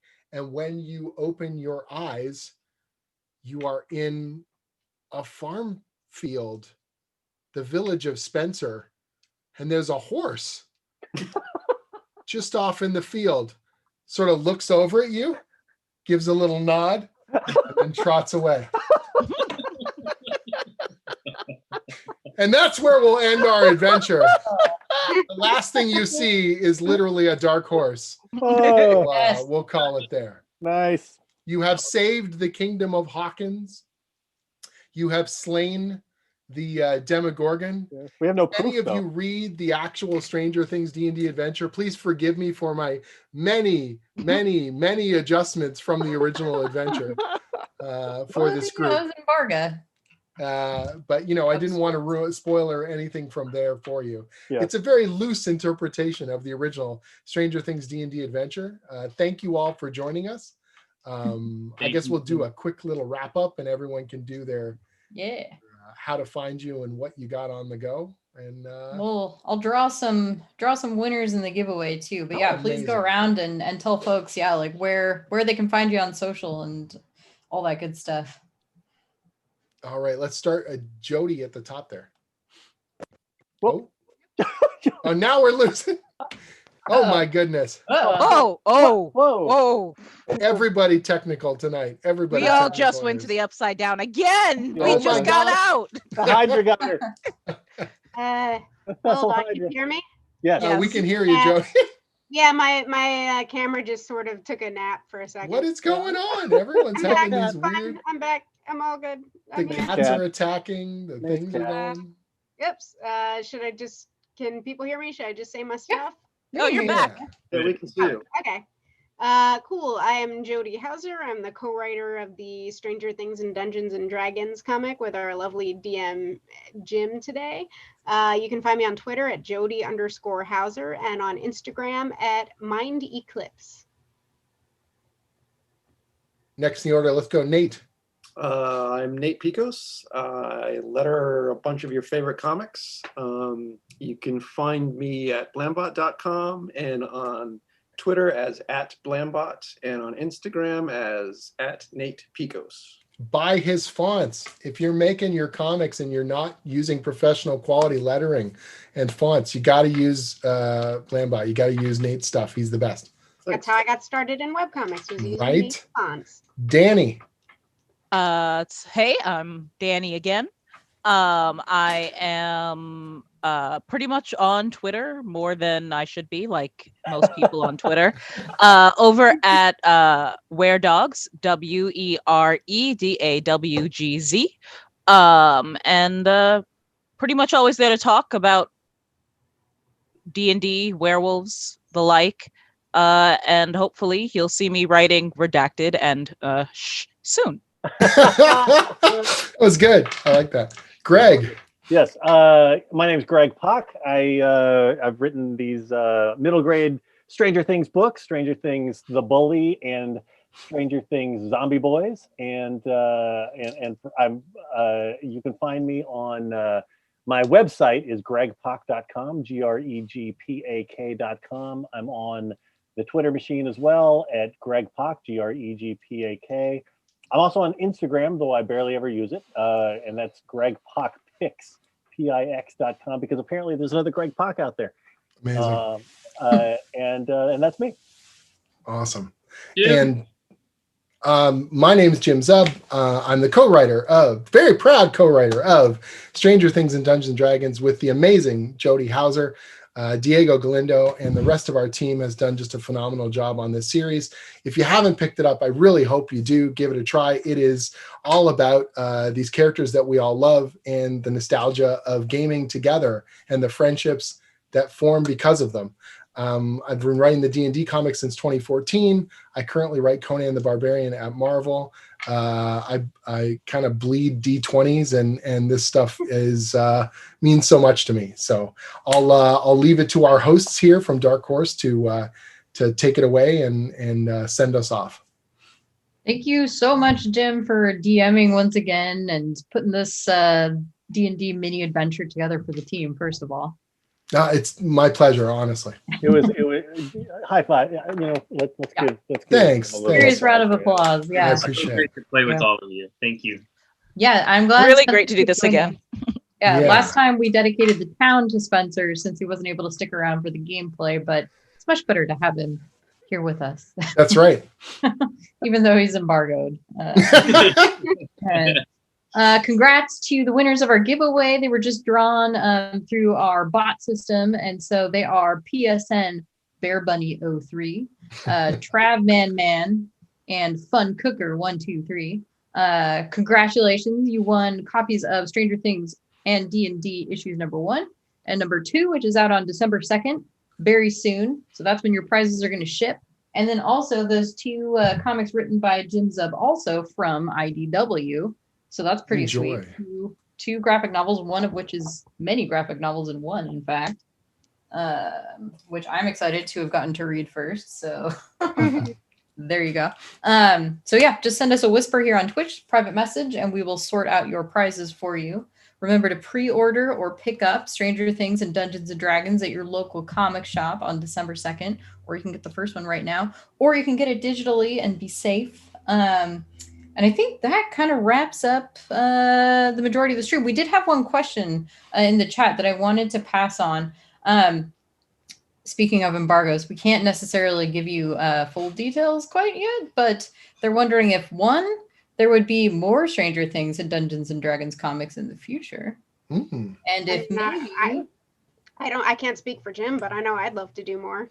Yeah, I think it's really probably going to depend on how season 4 of the show develops and how the game, is leveraged in that season. So until we sort of see how that plays out, then it'll give us, the platform to kind of build from. The way the series is put together, our 4th issue essentially is at the same point as the current, TV series, that it wraps up with season 3 and shows, Will giving up the game and all that kind of stuff at the end. So I'm really curious to see how they incorporate, the pop culture element into it and what's coming down the pipe for sure. Yeah.